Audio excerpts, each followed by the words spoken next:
QB chasing.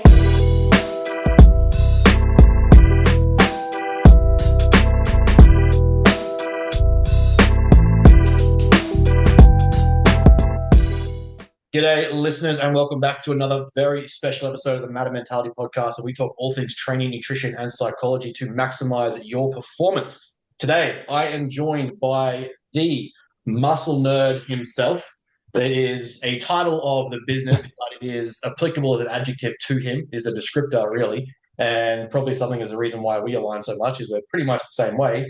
The big Luke Leaman. How are we doing, brother? I'm good. I'm so glad for my wife. I was in the middle of a workout. She goes, you have a podcast in 30 minutes. I was like, oh shit. So I had to rush home. And after looking at like the back and forth or like the back ends and the about me's and stuff in your business, the amount that you and Zoe are just me and Brooklyn 10 years in the future is hilarious. It is the funniest fucking thing when I look through it. I'm like, your whole about me where it's just like, I'm the ideas guy. I think on stuff and then send it to Zoe. I was like, back to our inbox from like 10 years, 6 years ago. And I'm like, hey, I've got this idea about a blog. I've got this idea about this research. I've got this idea about a concept. And I'm like, go do something with that. Man. Yeah. If I didn't have Zoe, nothing would ever get done. Like I'm big picture. I'm the ideas guy, but I can't get it. I can't make it happen without her. So but it's a very humble, I guess, honesty to have. Is like, we know what we do. We know what we bring to the table. Yeah, everybody's got to have their role. Exactly. There's no point us both doing the same thing if we can both develop it. What's the point? She does the fancy shit. I say the stuff. Yeah. I mean, that's the first big rule of business. Hire people that are good at shit you're bad at. Like that's how you run a business. You don't need another you. You need somebody who fills the gaps in the shit that you hate doing or you can't actually do better than somebody else. Exactly. Literally. Like I'm horrible at making content. I can write the shit out of it. I'll write a 4-word blog on a single post, but making it pretty and look good, I got nothing on that. So she can go. She does the Canva and the like YouTube edits and the snippets. Like we got like a $5,000 camera gifted to her. She learned how to edit vlogs and videos so that we can do YouTube content. I was like, that's a you stuff. I'll do the training and the talking. You can do that stuff. My wife doesn't do technical stuff. It's not her thing. But so I still do that type of stuff, but because I enjoy it, kind of. Video editing can be really fucking frustrating. Yeah, I think I tried it. Like I was like, my limit was like CapCut, and I was like, back when we weren't both doing this full time, I was like, CapCut. I'll just make something for like a training montage. It was like, add this here and some audio. I'm like, fuck this. Not amazing. The good thing is you can use AI now, and it'll do it all for you. Yeah, I think that's going to be a great part of this chat we get into is like AI's role in coaching business now, because that's going to be fantastic. But we're going to ramble all day. What I really want to get started with is, I think, and this is going to be a really important foundation for the rest of the conversation. You guys started in a very similar position to us, and it's probably going to sound echoed a lot across this conversation, which I think people will appreciate, in that you both had this idea. The muscle nerd, it was a page that was kind of made about you, which I think is fucking hilarious. And, that sort of led to this idea of you guys being like, you being like, hey, let's do this full time. And then literally just handed that to Zoe and was like, all right, let's go make that a thing. What does that look like? Register the SIC, do the foundation, set up the tax. I don't know how much of it she did and you did, but it was basically just like, muscle nerds, go. No, that was all her. And kind of the backstory of that was when I worked for Poliquin Group for a long time as an assistant. And then they hired me to come on full time. And I was talking to another colleague of mine who was working there for a few years. And he goes, listen, because I was like, is this a good idea? Because I have to move from Texas to Rhode Island. So I'm moving from the second largest state in my home state to the smallest state in America, around a culture of people that I don't really understand, right? Because we're all cowboys and shit, and we're conservatives, and then now I'm going into like massively liberal territory, and so I'm like, okay, so, and it's cold there. It's cold. It's like it fucking snows, and it doesn't stop, and I'm not built for that shit. So I called him. I was like, what do you think? He goes, yeah, you should 100% do it, but just I'm going to give you some advice. Have a plan B, because everyone eventually gets fired from here, whether they deserve it or not. And I was like, okay, that's not very positive, but all right, I've tried to get this job for like 7 years, so let's do it.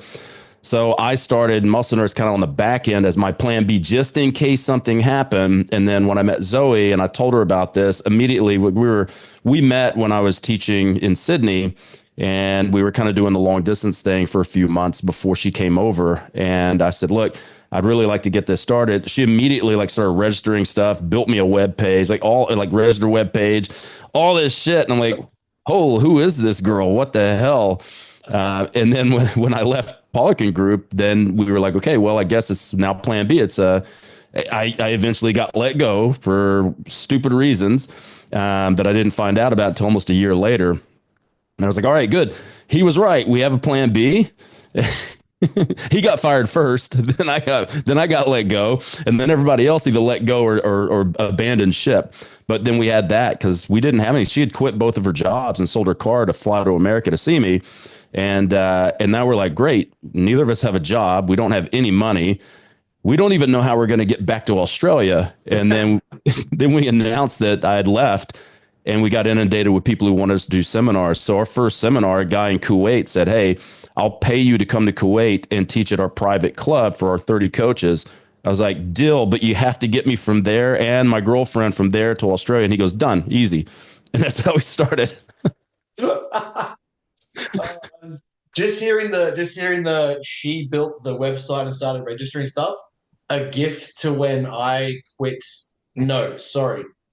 A gift to when I was like, it's time to start building this out because I was so done with the job I had. Like I was running businesses for Nutrition Warehouse, supplement stores, and I was like, it just was not, it stopped being fulfilling. I was like, when it stopped being about helping people and more about like how many sales you can make, I was like, I'm over this already. I was running 3 or 4 stores. I'm like, I'm tired of this.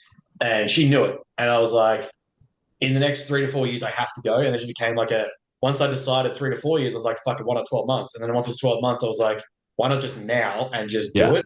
And then she's like, oh, by the way, here's a gift. There's a website that we have with all our stuff on it. And I was like, yeah. Like, well done. I like this. Well done. She understands me. I can appreciate it. Yeah. Nothing moves slowly. My head goes 1,000 miles an hour. You just have to keep up.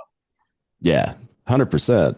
But that's like a really important question I think that's going to start off this conversation is between the pair of us, obviously there is 2 very intimate dynamics between relationship and personal life. A lot of our listeners are new beginners, business owners, they're in relationships. And a lot of mentors that I've had over the years, a lot of business mentors I've had have played the be cautious of intimacy in business, be careful of personal and professional. How did you guys find that immediate interaction of like, we both got nothing, so this has to work, but also like, it's a new relationship, it's a new dynamic in and of itself, and you throw in a business into it, and it's a business that you're passionate about, but there's no guarantee it pays off. How did that start? Did you have faith in it straight away? There's obviously going to be rough patches. I mean, we had faith in it straight away just because we had so much business right out the gate, right? So it's like people look at us like, oh, they're an overnight success. I'm like, no. I worked on this for 25 years before we got here. And so, yeah, it was a 25-year overnight success. But, nothing's guaranteed. Like you could shoot out like a rocket and then it could fizzle out really quickly. And so because we got thrown into the deep end, we didn't have a choice. I mean, it's either sink or swim.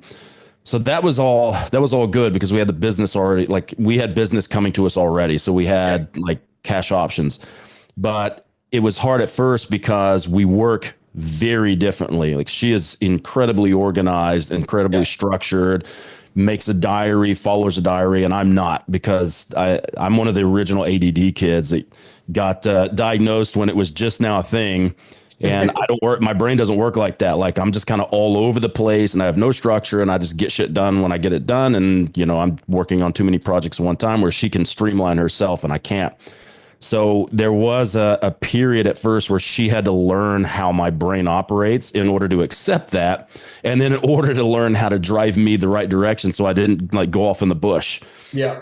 She watched a lot of podcasts on ADD and ADHD and kind of got an idea about, okay, so he does have this condition. So yeah, he can't really help it. Like this is just the way it goes. But okay, what are the benefits of that? Well, he has a crazy memory, active recall. He can simplify complex subjects. He can see things in patterns that other people can't see because their brains aren't wired like that. All right, how do we leverage that? How do I work with that? So we did. It took a good year and a half before we got into a good flow. Yeah. And then we figured out what each person's role was.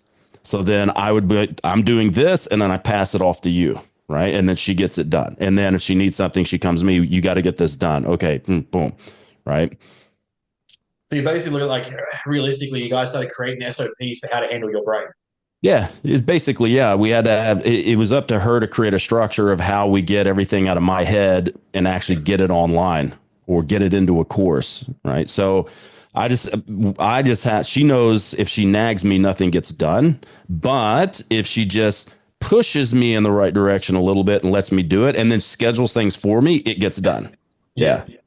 Yeah. So it's a lot of work on her. It's a hilarious conversation. It's like looking 15 years into our future. Our TA, actually our VA, is actually Brooklyn's mum. We brought her in because it was like my schedule's getting so busy between preps, uni, work, business, clients, seminar presentations. I was like, I can't manage all of this. Like, I need to offload some of that work.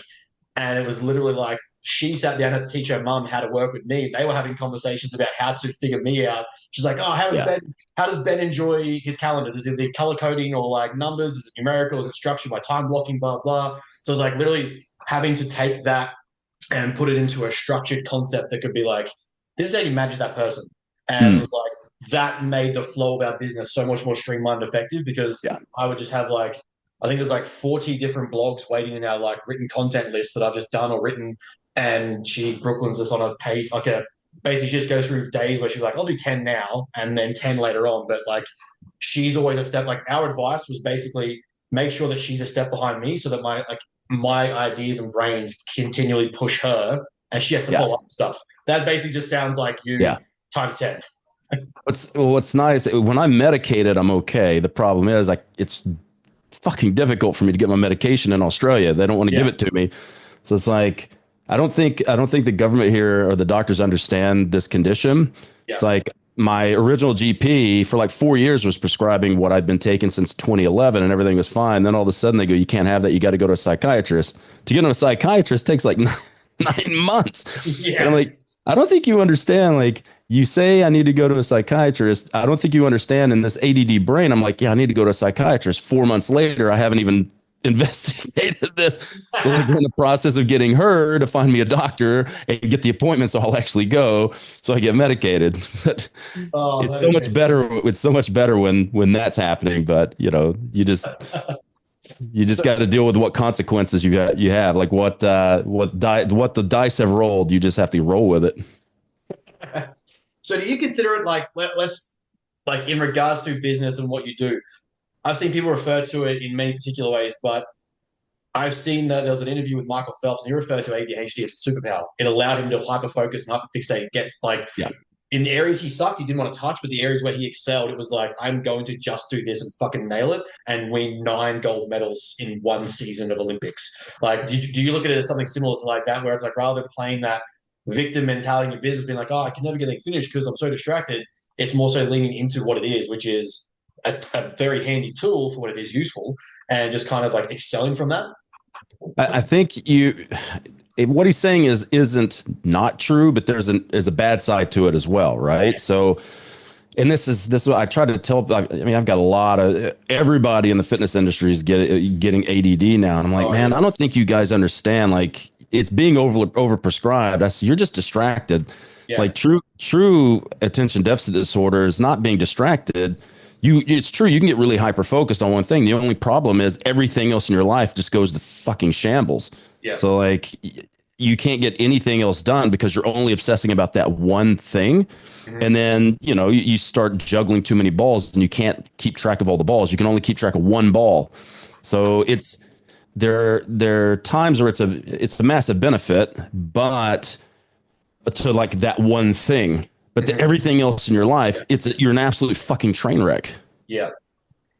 Yeah, I think that's like, even from a psych lens, I know we spoke a little bit about these sort of topics when I was at IOPC a couple of years back, but the psych realm, I think, has become such a trend topic now where everyone has to have some sort of terminology, diagnosis, pathology, or on some sort of spectrum that I think it's completely watered down what it means to actually have these things. Like what it used to mean, like, actual ADHD or ADD 20 years ago is now just someone that's sporadically distracted and bored in what they do in life and just going, oh, I don't actually want to research this paper or write this program. Oh, I have ADHD. I should want to do that. It's Yeah. like, you just don't find it exciting. You're working with people you don't enjoy. And you're saying that it's weird that with all the different social media platforms, we see this linear relationship with people with ADD, but you're just fucking distracted. You're just wanting to be on social media instead of doing what you need to do. And that's why I have to govern that stuff. Like, I don't really get on social media except when I'm taking a shit. That's when you see all the memes posted on my personal page. But other than that, I only get on social media to check messages. I don't even do our posts. Zoe does all that stuff because I don't scroll. I'd rather try to funnel my thing into reading a textbook and making notes and creating stuff. And that keeps me from getting overly distracted. But I think, the number of people I've heard in the last few weeks that go, yeah, I started getting on Ritalin or Adderall or Vyvanse and I feel amazing. I got so much work done. I'm like, you're taking an amphetamine. That doesn't mean you have ADD. Everybody feels amazing when they take an amphetamine. That's why cocaine is so popular. If you snorted a line of coke or meth, you would feel amazing and you get a lot of shit done. That's what stimulants, that's what they do. But I think what matters is what's your life like everywhere else without them. And so mine is like crazy, going from these periods of being somewhat normal to being completely fucking manic and just doing weird impulse shit that doesn't make any sense. And I don't even know why I'm fucking doing it. Right. And when I'm on Vyvanse, that's my choice because it's steady. I don't have a come down, and people are calling me going, how do you sleep on these drugs? I'm like, I can take Ritalin and go to sleep. It doesn't affect my brain the same as it does yours because my shit's wired differently. And I've done genetic tests for it and issues with dopamine, making dopamine, transporting dopamine, and dopamine receptor affinity. It's like, that is a classic case of, okay, a stimulant will actually create like calmness in my brain where it actually promotes a stimulant quality in other people's brains. And I think that's the big difference. But Zoe can tell because when I'm actually on medication, I try not to take it too early. I'll try to get as much shit as I can while I'm still a little bit sleepy and on coffee, and then I'll take it, but it only lasts 8 hours for me. So she knows about 6 or 7 o'clock in the evening, I'm going to come down, and that's when I get real fucking weird. What's weird? Weird. Like just saying weird shit and doing weird shit. And she thinks it's funny. She's like, I like when you're not medicated. It's hilarious. I'm like, yeah, but I could get more work done if I was actually like at least for 12 hours of the day, somewhat normal. Somewhat normal. But I think it's a big problem in our game is everyone, like, because research is so available and yes, open source, publications, and you can go to like I think it's like there's a PubZ now where it's like you can download basically whatever study you want. If you have like a university access, you go to PubMed and all that sort of stuff. Everyone's so free to read information, but they don't understand or know how to interpret it. We're getting so many people not even comprehending or understanding neuropharmacology or psychopharmacology and just being like, oh, I had a positive reaction to this. And it is really prevalent in the health industry because they all think they understand from doing a PT course, they understand neuroanatomy and brain function and neuro and endocrine systems. Like, no, I'm definitely ADHD. I felt better on this drug. And you realize, like you just said there's a neurochemical responsive difference between you and that person. It's not just a perception or feeling. We're not talking about like gender, sex spectrums where it's like I feel different. You physiologically are neurologically different in the brain compared to someone else. The way you respond to dopamine, the way you produce dopamine, the way your receptors respond to dopamine, the way the thing that dopamine does, the interaction between adenosine versus stimulus and epinephrine, it's such a different mechanism compared to someone who's like, I took this drug and all of a sudden I felt fantastic for 6 to 12 hours, all this work done. That's great. You just benefit from amphetamines, but the actual clinical differences, it's a neurological structural difference, not I feel a certain way. Yeah, and I think that couldn't describe basically most of the fitness industry at the moment any better. Is how much everyone just thinks they interpret information, understand it because it applies to them, but they actually have no idea what they're looking at. No, not at all. I mean, any stimulant's going to make you feel better. That doesn't mean it's fixing a problem. Like when I take an ADD medication, I don't get hyped up. I get calm. Yeah. Now, if I take enough of it, I will. So like if I'm taking 70 milligrams of Vyvanse and I go, I'll take 150. Now I can feel what everybody else feels, which I'm like, this is great. But at like 60, 70 milligrams, I'm just like super calm. It's like I almost took a Xanax.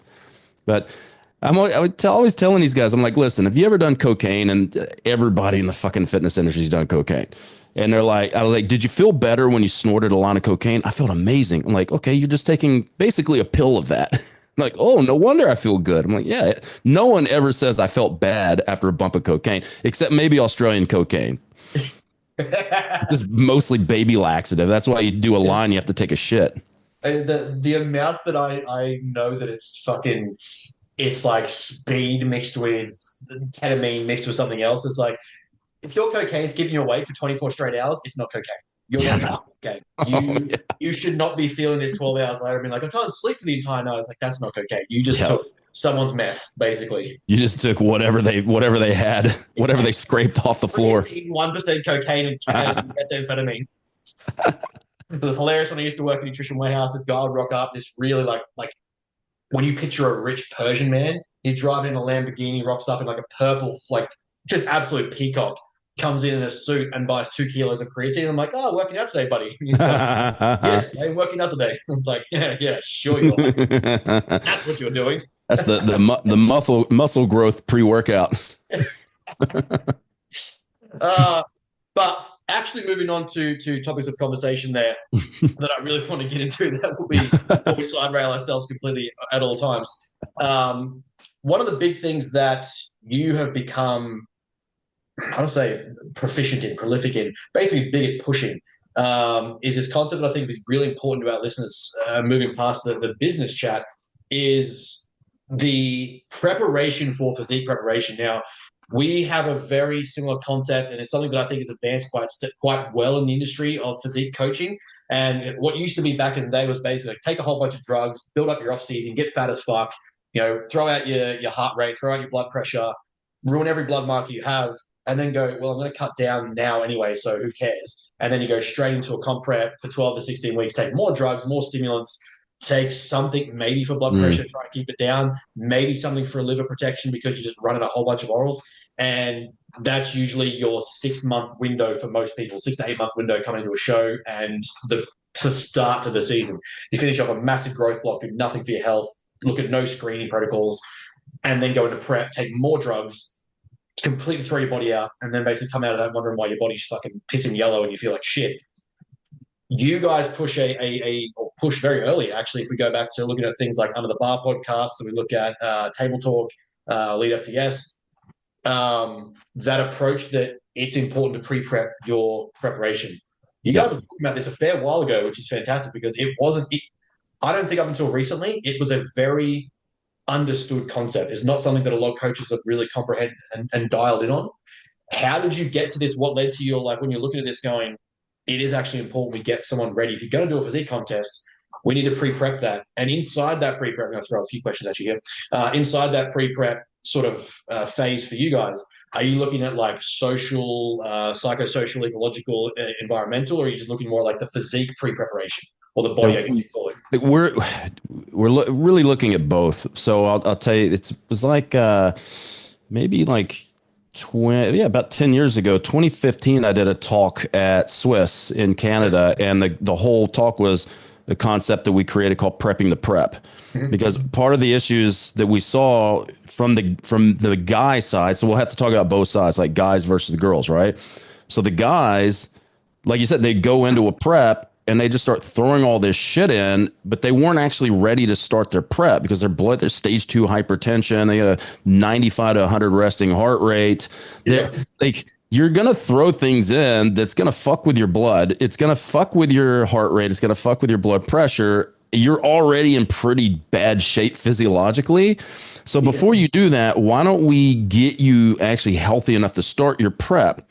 And one of the concepts was don't like, what's the traditional way that we would use cardio in a contest prep? You start at 20 minutes 3 days a week, and then you go to 25 3 days a week, and then you go to 5 days at 20 a week, and then you just slowly build it up to a crescendo at the end, because you're basically creating a caloric funnel so you don't have to diet as hard, right? Yeah. And there's nothing inherently wrong with that. It works. I mean, do you want to diet on 1,600 calories, or would you rather do a little bit of cardio diet on 2,000?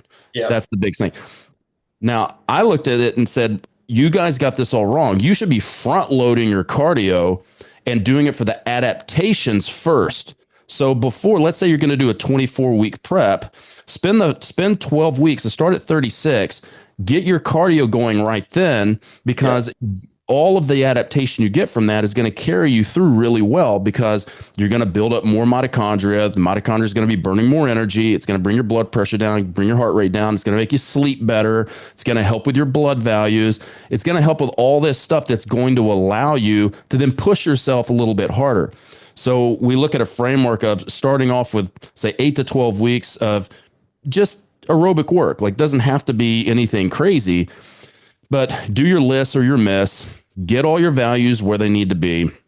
Then if you're going to start, are you going to do hypertrophy? If you're going to go in a hypertrophy phase, we obviously don't want to do a lot of cardio at that point, but we do want some maintenance, right? So don't eliminate the cardio all the way, but you don't need a high amount of cardio to maintain it. The hard part is getting there. The easy part's maintenance, right? Yeah. So then you have this kind of prepping the prep phase where you get your values right. And then whatever your next phase is going to be, maybe it's hypertrophy. So, okay, go to a couple of days a week of your cardio, just dedicate and your steps.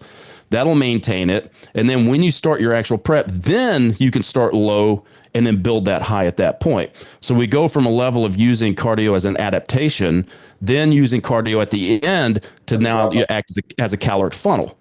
It makes more sense. You recover better. You're going to recover between sets, between sessions better.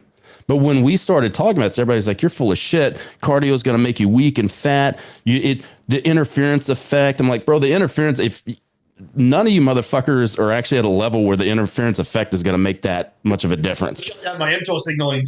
Oh God, what are you going to, it's going to fuck up like 1.2% of your gains. Well, you're taking fucking 3 grams of gear. Who gives a shit? At least you won't have a heart attack. Like, it's like Broderick Chavez says, you know what's really bad for performance? Yeah. Having a fucking heart attack and dying. Like, right on. I remember I was sitting in a seminar of his, and Dean McKillop was putting it on. And yeah, I remember that one, yeah. Yeah, Dean and I are good friends, and he said, hey, do your cardio talk. And I'm sitting in the back going, oh, like, this is a guy notorious for pushing the limits of drug use and hypertrophy. This is going to go one of two ways. He's either going to say, do your cardio, or he's going to go, fuck cardio, fuck cardio. And he got up there and did this whole rant on, stop being idiots, do your cardiovascular conditioning, stop calling it cardio, call it cardiovascular conditioning, and don't fucking die. And I was like, fucking right on, man. I like that. That's it. But I've noticed it's like, I remember, and you probably noticed it too, remember it from back, I reckon probably 10, 15 years ago, there was like this big hashtag team no cardio, and it was like the memes going hashtag fuck cardio. It was like, but it wasn't memes. There was actual coaches pushing this idea that doing cardio, not doing cardio in a prep was a brag, and not like, I get my guys lean without cardio. And I'm like, cool, what's their blood markers like? What's their values like? What's their valves looking like? What's their fucking cholesterol markers looking like? What are these combined factors showing us where you're bragging about having done no cardio to get lean or just a diet, but you're only looking at the output variable of going, I got them lean through deficiency, through deficit, like deficit in food, but we're not looking at the long-term health values of this individual.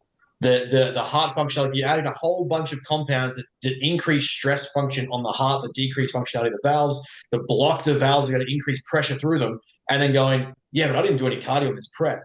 And I've been a big proponent of for a long time in my guys' programming is, especially if it's someone that I know that I'm going to enhance, that they want to compete, and that they want to run off season, that they want to come into a show, at least 3 days a week, 20 minutes, 120 to 130 BPM. Just something consistently easy like that, level 2 where it's like, or phase 2, sorry, we're not looking at anything drastically intense that we're going to disrupt signaling or interfere with any sort of growth signaling, but it's enough where we're like, I'm going to give you an extra 5 years. Since we're playing with things that are going to potentially pull down 5 years, can we give you that 5 years back in another factor, which is your fucking heart health? Yeah. And with that, you're going to have a greater proficiency for oxidation. You're going to have a greater proficiency for aerobic recovery, which means you're going to have a greater proficiency for recovery between sets, which means you can train sooner, harder, for longer without exhaustion, meaning you're going to have a greater stimulus to signaling, you're going to have a greater stimulus to hypertrophy, you're going to have a greater response to recoverability because you replenish oxygen faster with nutrients around, and you're not going to die when we start into introducing greater blood pressure increase or like increasing red blood cell count compounds. Like the stuff that people don't comprehend when they look at this is like, oh, I just take tests and my test levels go up. I've got to protect my liver and kidney. That's cool, but we start adding in certain compounds. We start adding in higher dosages of tests beyond the TRT range. We start adding in masterons, primobolins, trenbolones. We're going to start getting an increase in production of red blood cell count. That means at a certain point, if the valve is only so big that it's only going to fit so much through, we're going to keep adding pressure to that system. And so to me, it always made sense at a bare minimum. You're not having to do fucking, 30 minutes, an hour a day of cardio every single day. If you want to do a light state like that, cool, that's on you. But at a bare minimum, to get prepared for what will be required in prep, but also just to be fucking healthy as a bodybuilder. Yeah. 20 minutes 3 times a week. If you can't find 20 minutes 3 times a week for your health as an athlete, don't fucking tell me you want to compete. Yeah. But see, there's it's just a weird thing because bodybuilding is a sport of extremes. And it's one of the, out of all strength sports, it's like very much like American politics. You're either team A or team B. So you get people, and I would even say it's almost like a third world country where you have like 5% of guys who actually know what the fuck they're talking about, and the rest of them just repeat the same stupid bullshit because it confirms their bias. But it's diluted down, like they don't know what to say. They haven't interpreted it. And they all sit in this echo chamber and go, "Oh, I got all these people lean without doing any cardio." I'm not disagreeing that you can get people lean without cardio. Yeah. I'm all for that if they're healthy to do that. But if they're not, why don't we do some cardio, get them healthy? And then pull the cardio out and just work. If you want to starve yourself to get lean and you want to put in DNP and fucking thyroid and you put some Sinomel and some Clen or whatever, go for it. But all these things are compounding to add stress to your system.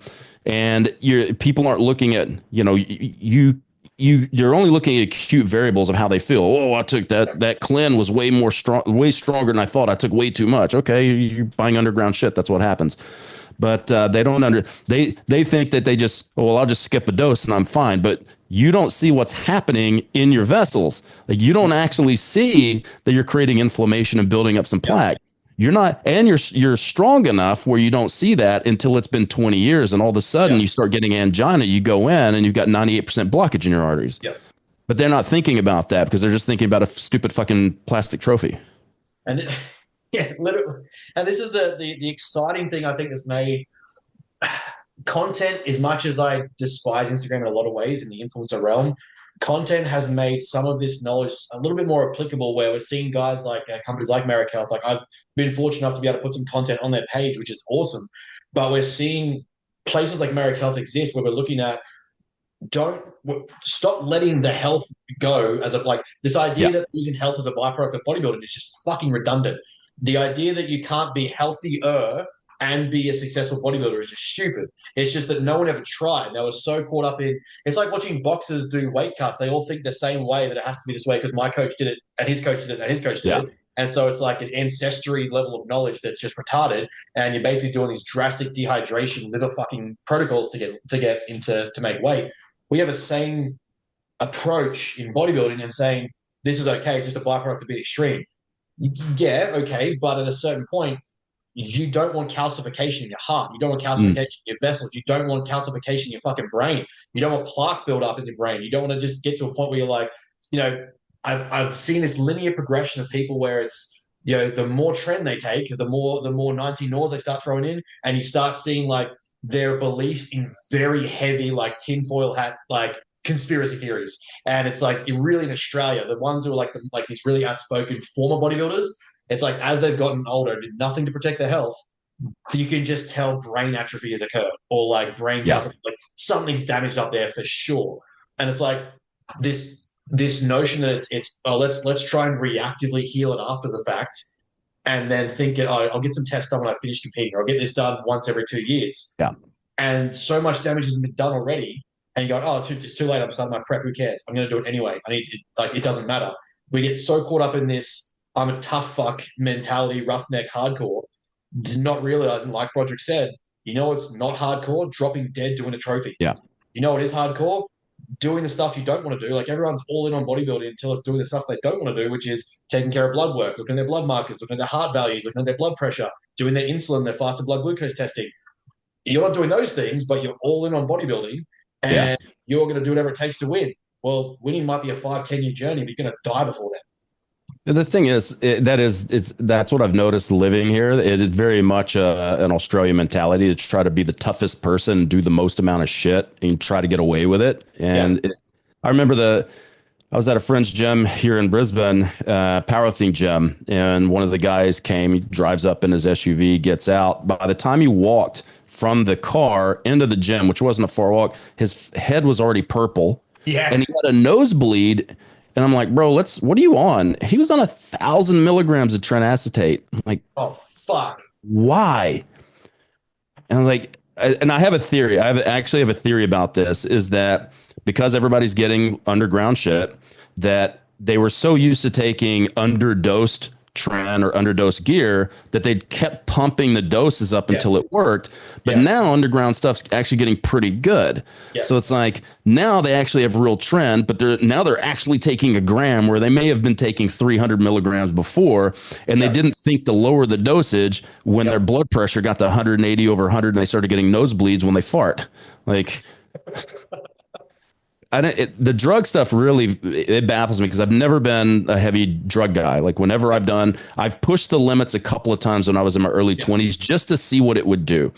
And what I found after a couple of weeks of doing stupid shit, I found, man, the juice isn't worth the squeeze. I'm not actually getting anything better other than side effects out of this because I was doing things like 850 milligrams of trinacetate for a week or a couple of weeks.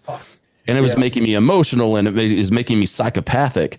And I was like, okay, well, that's too much. So go down to say 200. And now I'm more of like look, tren is so powerful. You could take 30 milligrams 3 times a week and you would be real fucking happy with that without night sweats and insomnia and feeling like you're going to beat your wife and that type of shit, you know? Even like Anavar, I used to be in Anavar, like, oh, guys got to have 60 to 80 milligrams of Anavar. I think if people just took 20 and kept their kidneys healthy, they'd be really surprised what even 20 milligrams every day can do. Even tests like fucking, I just got some TRT. I probably shouldn't say I smuggled some in from the US because I can't get anybody to prescribe me TRT, even though I've been hypogonadal since I was 36. They look at me and they go, you don't look like you need tests. I'm like, look at my labs. I'm hypogonadal. And they're like, don't worry about it. My labs, you fuck. But 150 milligrams of test a week, I put on 7 kilos. Like, you guys, they've gotten this more is better mentality. And I'm like, no. There is a law of diminishing returns where the benefits are not outweighing the side effects. But this ties in so perfectly with the idea of preparation, because one of the things I find is when I get to, like, let's say I've done a massing phase with a client and we've got to a point where things have been escalated slightly and they're up to like a peak dosage, if you will, or a peak load. And it's like, I'm not going to run that stagnant till we start prep, because prep is going to require you to go up again, right? We're not going to do that. At a certain point, that's going to come back down. In that downward phase, and this is a big thing that I try to make sure, is that we're getting healthy in that block of time so that you can handle what prep is about to bring in. As you say here, like, we're making sure that blood markers are good, blood pressure is good, heart values are good, cholesterol levels are good. We're looking at a total, just get a fucking blood cell count. Just looking at your lymphocytes, your nanocytes, looking at these things that are like, are these factors in a good position to handle the increased loads about to come? If they're not, we're not starting prep until they are. If that means we push back 6 months, cool. But by doing that, it's looking at, and it's the one thing I'll give Australia, because like part of psych and doing our neurological degrees courses is they have to teach you about psychopharmacology and drug addiction and things like that. Because if you head down that path of psychiatry or psychology and you prescribe, obviously you got to understand risk factors. Is Australia's big on a policy of harm reduction. I take a similar approach with supplementation recommendation, because a lot of the time we know that people are going to do it regardless. We know that they're going to do it, right? I can be irresponsible and let them go to some shit coach who's just going to throw fucking 2 grams of training them and say, yeah, you're jacked. Cool, you're just going to die. But by learning these things, understanding these things, having someone in a healthier position, at a more sensitive position, means that they're standing to benefit from a more responsive position. They're going to respond better on less and get away with, like, getting away with less, getting more out of that, more juice, like squeezing more out of what they're already using rather than just adding more in, right? And that's, I think, something that people fail to comprehend in this game, especially in Australia, is you can out-drug bad work, but that trade-off catches up in 5 to 10 years. If you're not taking care of that health, if you're not looking at those factors we're talking about, that's where bodybuilding really starts to fuck someone up. I've seen people I've worked with that many clients that work with Primal Zone, that work with Marek, that are just on TRT. I've worked with clients that they're only running 125 megs. I will suggest an increase of 25 milligrams of actual total androgen testosterone that will get them from 125 to 150, but they'll have gained 5 kilos. Yeah. And they'll message me and be like, "Oh, are we up in this?" I'm like, "What the fuck for?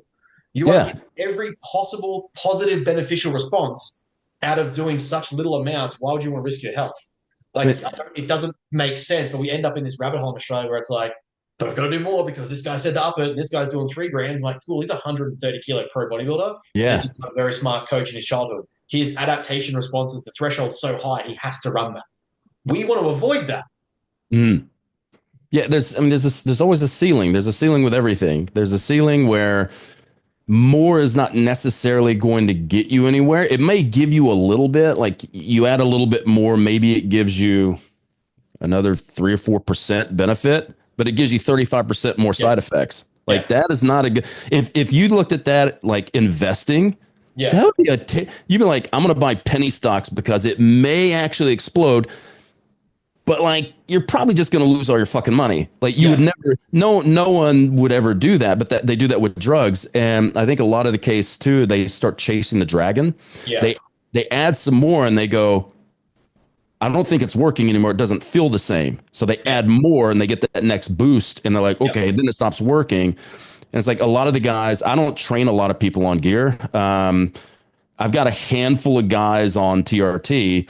And one of my guys, he's on like 160, 165 milligrams a test. Like, hey, coach, I think I need more gear. I was like, why do you need more? Like, you're just on TRT. He goes, I don't feel it anymore. I'm like, okay, you were correcting a deficiency. So now you no longer feel like a little 12-year-old boy, a little eunuch boy. It's not supposed to make you continue feeling something. It's supposed to make you not feel like garbage anymore, which is what it did. Yeah. So it's like, if you want to add more, let's just admit you want to do a cycle. And if you're going to admit that, I'm okay with that. So then let's plan out a cycle that's safe for you.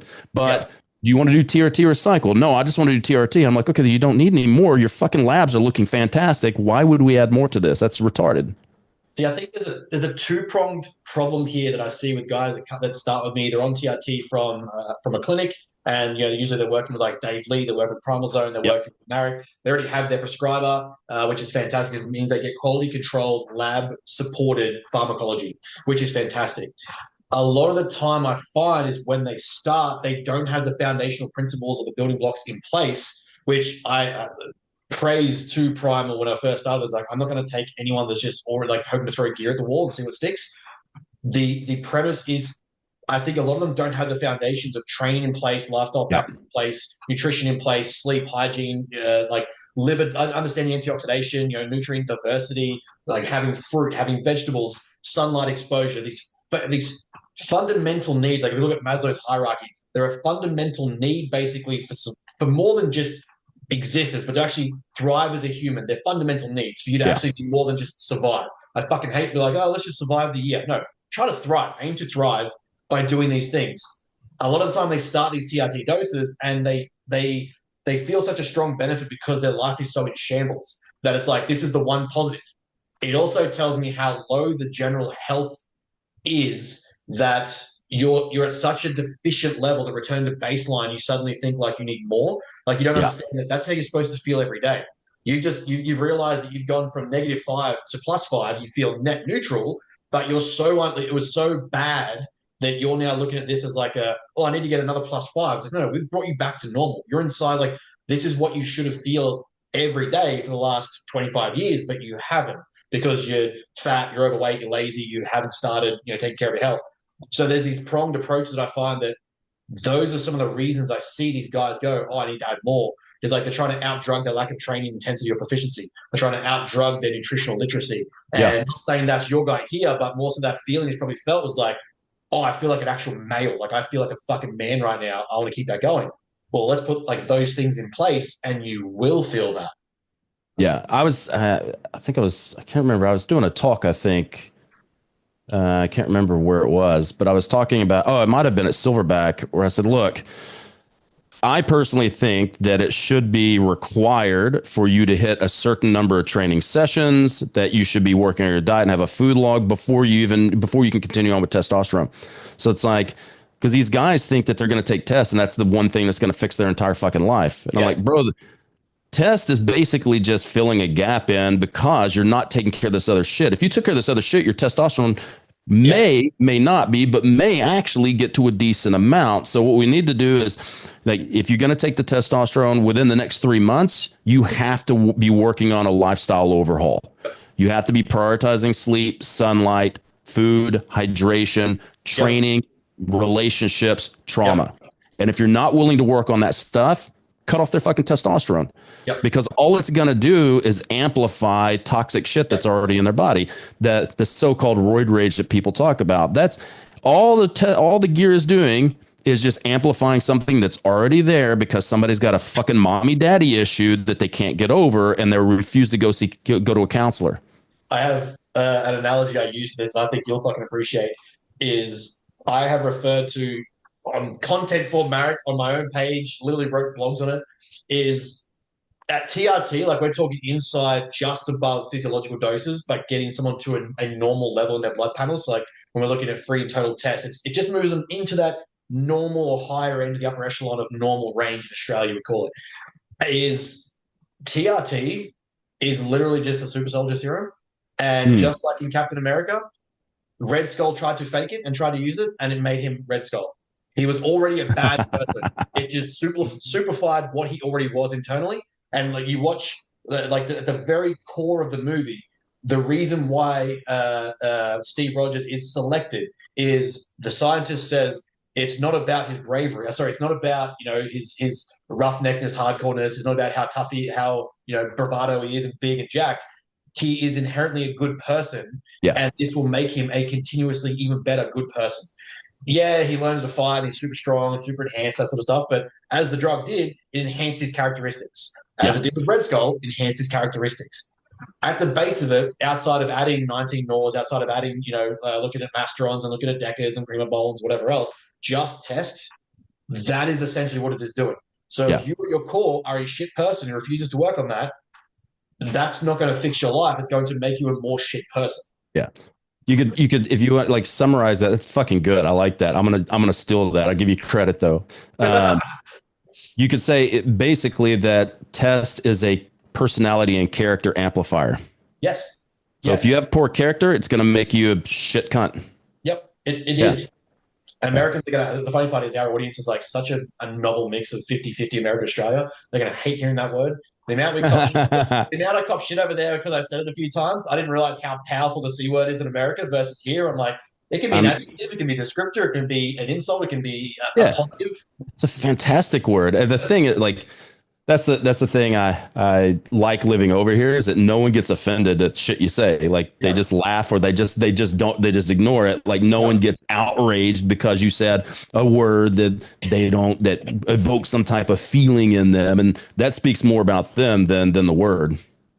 But it really does. It does. And if you don't like that, come at me. Yeah, the amount of things that I had to like, Brooklyn was like prepared for me saying in our presentations over in America was like I didn't realize taking a piss wasn't an American phrase. And I said it at my summits where Ali presented as well, Coach Catalyst Summit.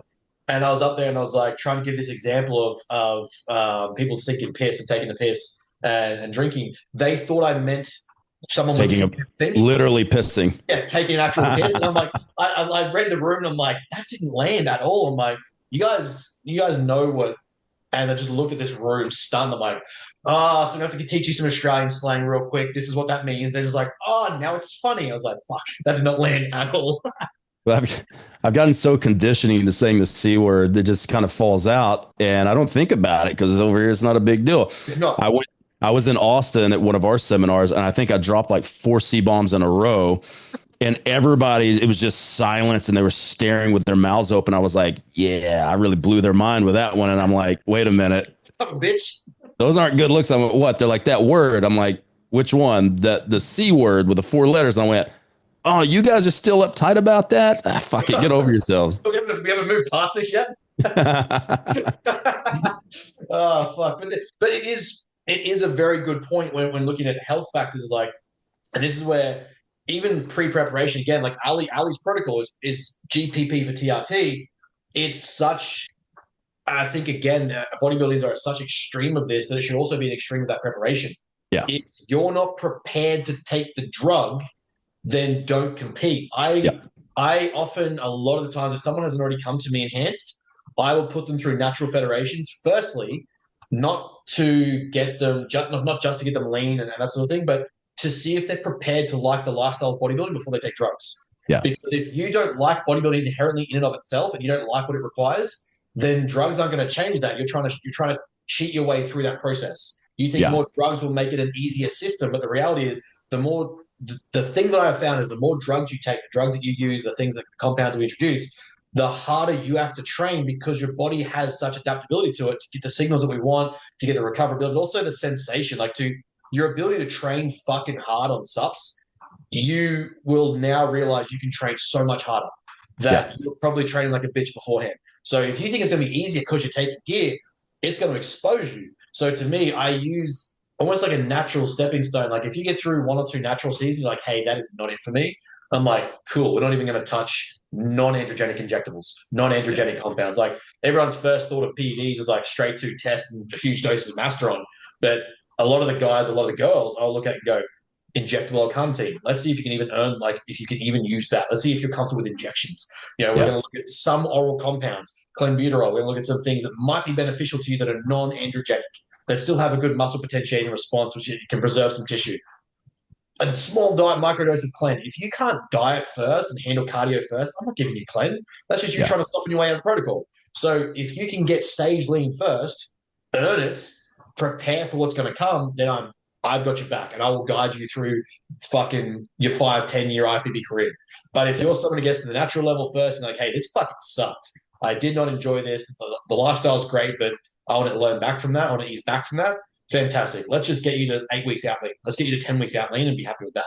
But that to me is like it's something that we as coaches have to be willing to do, which I think a lot of people, especially with how many coaches are in our game now, they just want to take anyone and everyone. They want to just take the first person that calls them up and like, hey, I want to compete. I know nothing else about your life, but I'm going to put you on stage because I'm a coach and I need the result. Have some fucking ethics and dignity and the longevity of your client in mind and say, hey, dickhead, instead of rushing this, we're going to take some time. And if you don't want to do that with me, I'm not the coach for you, but I want to see you live past 40 and get a good result. Yeah. That actually is a good lead in for my second part of the prepping to prep thing, which is women. Because when we started the prepping to prep thing for the guys, it was all about that, like, get healthy and don't get too fat in the off season, because it is not serving you to get massively overweight. And people will go, well, obese people can hold 20 to 25% more lean body mass just carrying the weight around. I'm like, that is true. But when they diet down, they lose that benefit. So unless you're willing to wear a fucking fat suit all day, we don't need to worry about that extra lean body mass because it's going to go away. But when I was still training a lot of physique athletes, I started training lots of women.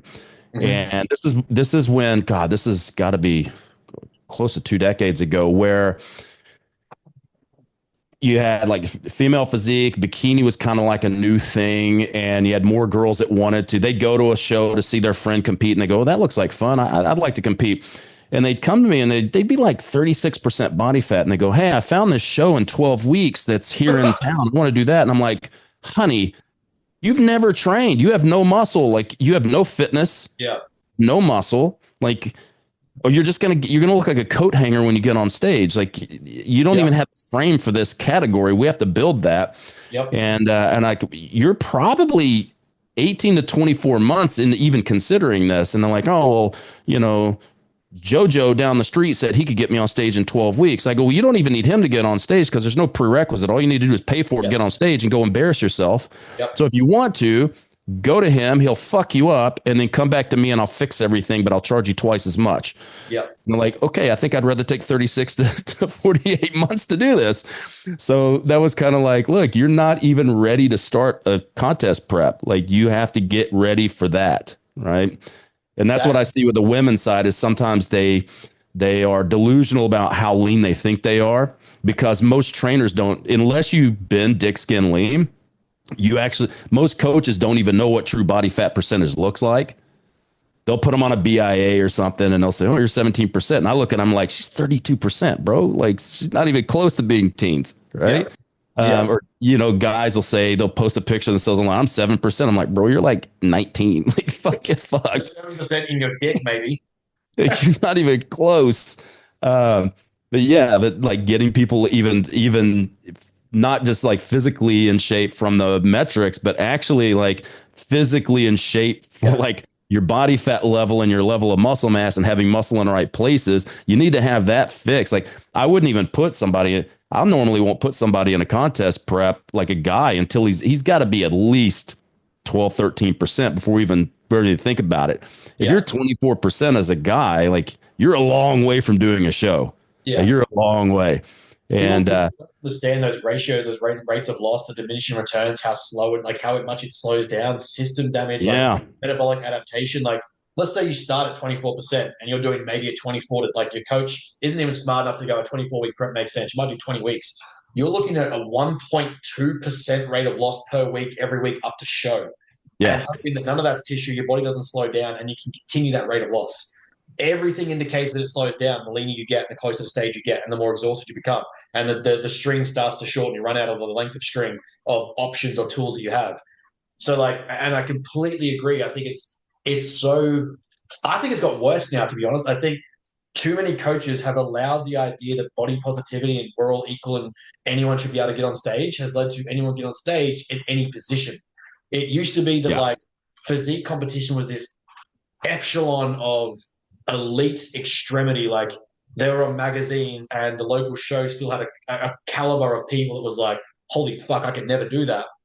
But now every Tom, Dick and Harry wants to do a show, which it's great for the expansion of the sport. It's bad for what it does to people when they aren't ready. Like we're literally in the crux of putting a content lecture out called Psychological Preparation for Physique Contests because so many people aren't mentally and physically prepared to get on stage. What is bodybuilding? We're talking about the drastic increase in percentage of female competitors. We are seeing a drastic increase in higher neuroticism, higher emotional dysregulation, low degrees of conscientiousness. You're not a task-oriented person. You have very low sense of self-worth or body image, and you're somehow convinced that doing a bodybuilding show to avoid and escape the realities of the life that you haven't confronted is going to fix those problems, whilst you also have 30% body fat to pull off because your girlfriends are sat behind you being like, yeah, boss babe, you look fantastic. You should do this. And then you get 2 weeks out, realize you're still fat, pull out, and then bodybuilding is the reason why you're emotionally damaged. The reality is, even if you got on stage, it would be even worse because you're going to have judges pick your worst parts next to someone's best parts, be like, hey, you're still fat. But you're going to be like, I put in my best, I did my best, and I dieted really hard, and I think I should have won. Cool, lady. This chick's 5% body fat. You're still 25, haven't trained more than 6 months your entire life, did a Jenny Craig or what used to be like the Max's challenge for 8 weeks and went, I'm going to get on stage. And no one's there saying no because the industry needs more clients. We all need to feel like we have, like, it's become this, especially in females. Like, I am so particular taking my females. Like, I pushed one of my girls back 6 months. I said, no, we're not getting on stage with you where you are mentally. She won a pro card after the fact. So, like, thanked me for it, but at the time was very resistant to it. But she was so mentally not prepared to get on stage. I said, no, you can go to someone else if you want to. You're going to fucking kill yourself. But we're not doing this. But so many coaches just simply want to take, it's like, I do a fat loss challenge. Next progression is literally physique contest. Where it used to be like, there was such an echelon gap between that where it was like, I'm going to work for 2 years to this, like, earn the right to compete. And then try and pick a show 12 months from now and go, hey, I've done this for years. I'm certain I want to try it out. Now it's like 6-week cut, New Year's resolution, comp. And we're just taking them. We're just saying yes. And like you said, the amount of females that aren't physically prepared, but then with that comes the mental preparation they don't have. Because I've found, I don't care how much this offends people or how much this upsets people, too many people compete in a sport that is bodybuilding that aren't athletes. A lot of them are females where they're just simply being amped up by their boss babe girlfriends and no one's telling them no and telling them that they're not as good as they think they are. The reality hasn't hit them yet. They get on stage with someone who is an athlete, fucks them up, looks absolutely terrible next to them, and then they blame bodybuilding, they blame their coach, they blame the industry and beauty standards, and all of a sudden they become a powerlifter just because they got fat and binge ate afterwards. And that's their life. If I swear to God, that is an Ask Madden play-by-play for how the industry is going for a lot of female competitors. 100%. It is unpopular, but what you just said, earn your right to be on stage. That's like an old school mentality thing that needs to be brought back. Yeah. Like back in the day, it was you had 20 people on stage. There was one person that should not have gotten on stage. Yeah. Now there's like 10 people that shouldn't have gotten on stage. Like, and their coach didn't have the nuts to tell them you're not even close. Let's pull out and let's do the next one. I would never put somebody on stage to look like that because that makes me look bad and it fucks them up. Yep. I remember I was training a girl. She won IFBB physique. She won her nationals. Because it's a little bit different, as you know, in America, where you have to do like amateur, and then you get your shot at nationals, and you got to win at nationals. You get your pro card. So she was lifetime natural, and she ended up winning and got her pro card for the IFBB. And I'm like, okay, now it's going to the next level. And then the WBFF called her and said, hey, we'll give you a WBFF pro card if you'll compete in the WBFF. She goes, yeah. So we had just gotten off a contest. And she calls me and goes, hey, in 12 weeks, I want to do worlds. I'm like, what? What do you mean you want to do worlds? And she goes, yeah, I think I can do well in worlds. And I go, you've never done any steroids. All those girls are hopped up on a shit tons of steroids, especially in physique. Like, you're not even close. You need to put like 15 pounds on. Like, are you willing? I said, are you willing to do steroids? If you're willing to do steroids, we can try to make it work. She goes, I'm not going to do steroids. And I was like, you're not doing the show. You're just going to humiliate yourself. She goes, no, I'll do fine. She calls me from Worlds crying. Oh my God, these girls are 15 to 20 pounds heavier than me. Shocker. I fucking humiliated myself. And I went, I fucking told you. And then she stopped competing after that. That's how devastating it was. She was a pro. And that's the part that kills me is like, it's one of the big things. Like I played a lot of team sport, like I was like 4 years old. Right through like Australia, it's Australia. It's our culture is like you get into team sport as young as possible. My brothers were playing I played Milo cricket, we played off-season touch, we played AFL, we played rugby league was our sport as a family. Played that for 20 years before I had my car accident and fucked my back. I was living and breathing sport. Every time I had different coaches, I can still pinpoint the coaches that changed my life and the things they said. Like there's like those Remember the Titans, Coach Carter moments where they have these like the things they say to you stick and you're like, fuck, this guy changed the trajectory of what I thought about myself. And the big thing for me is I use bodybuilding as, I guess you would call the vessel, the vehicle to teach the lessons of high performance and life development. And the byproduct of that optimization is a successful physique. Unfortunately, we get these people that they don't view bodybuilding as this lifetime, long-term endeavor that like, this is going to take you a long time. It becomes such a, like you watch an Ian Valier or Nick Walker now on social media, but you weren't following them 15 years ago to see what they were doing and what they've given up. But now because you can see their day-to-day, you're like, fuck, I want to be that guy in 2 weeks' time. I want to be that guy like next year. And it's like you're seeing the instant gratification or like the instant posting that comes with this content, but you're not seeing what took 10 to 15 years to do or 20 years to fucking do. And then being like dissatisfied with the placing you got because you weren't prepared, because you weren't willing to work and wait. Like my show, the last season I competed, I won my novice division, made call-outs for my open division, and I was like, I'm still too fat. That was just a straight-up fact of it. I won a fucking division and was like, I am just too still fat and small in my frame. It's taking 2.5 years off now to know I'm going to have to take another year off to get there because, like, if I want to be contentious for open heavies, I need to be bigger and I need to be leaner. Those two things coincide, take a long fucking time. Be bigger and be leaner at the same time. The fact that, like, a lot of people look at this now and just go, well, I didn't win. I didn't want to wait and I rushed to it. And now bodybuilding's fucked me up. They aren't willing to take the lessons of physique development through life and go, where else does this benefit me and how does this serve me and what can I learn from this? Let's go, well, I didn't win or like my coach is a piece of shit or bodybuilding caused my eating disorders. The reality is you shouldn't have fucking started. That's just plain and simple to me, in my opinion. Well, that's the common thing now is don't take personal responsibility for your bad choices. Find somebody else to blame.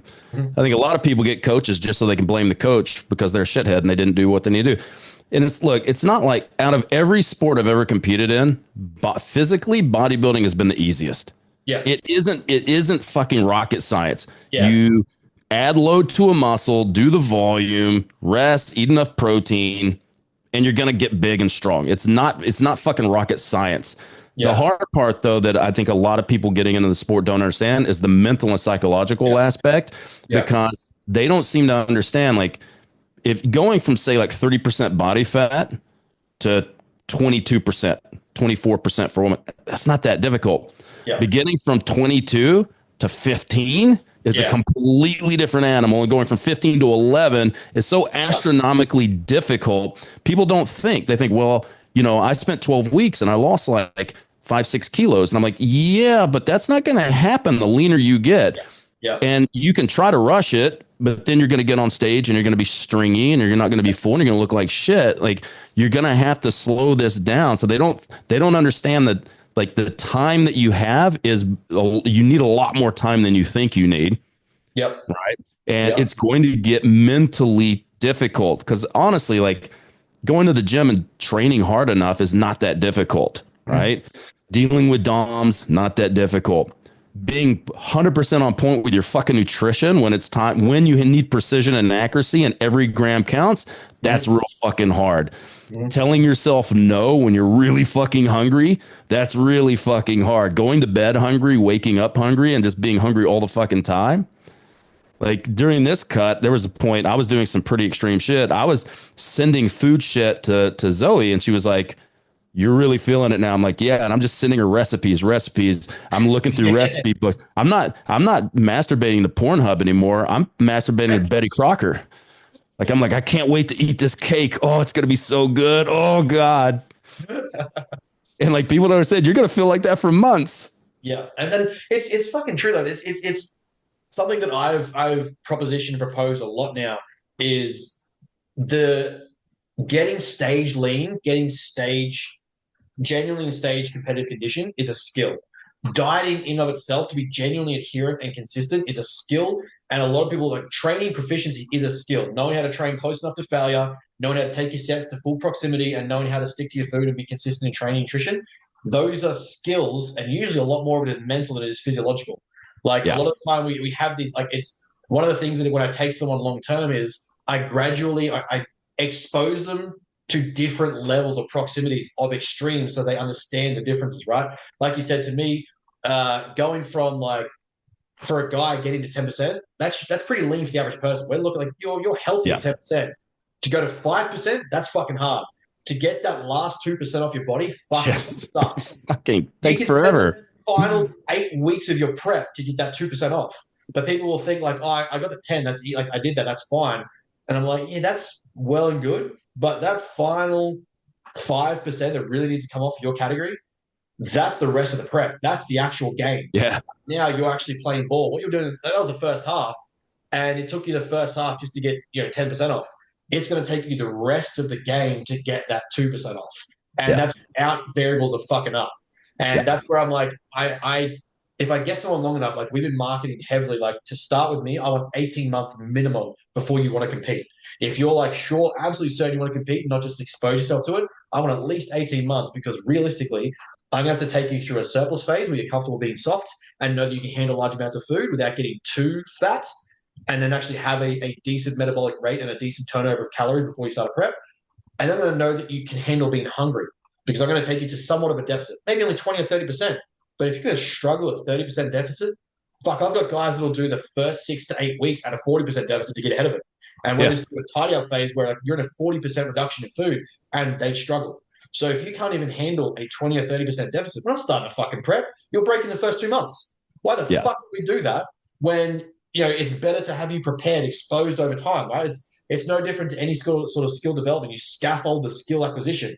Can you handle 20%? Cool, let's try 30. Cool, next time let's get, like, before we start a comp prep, let's see if you can get photo shoot lean. Cool, now you're photo shoot lean. How hard was that? That fucking hurt. Well, guess what happens from a photo shoot? You still got 8 weeks to get on stage. Photo shoot lean is like 8 weeks out.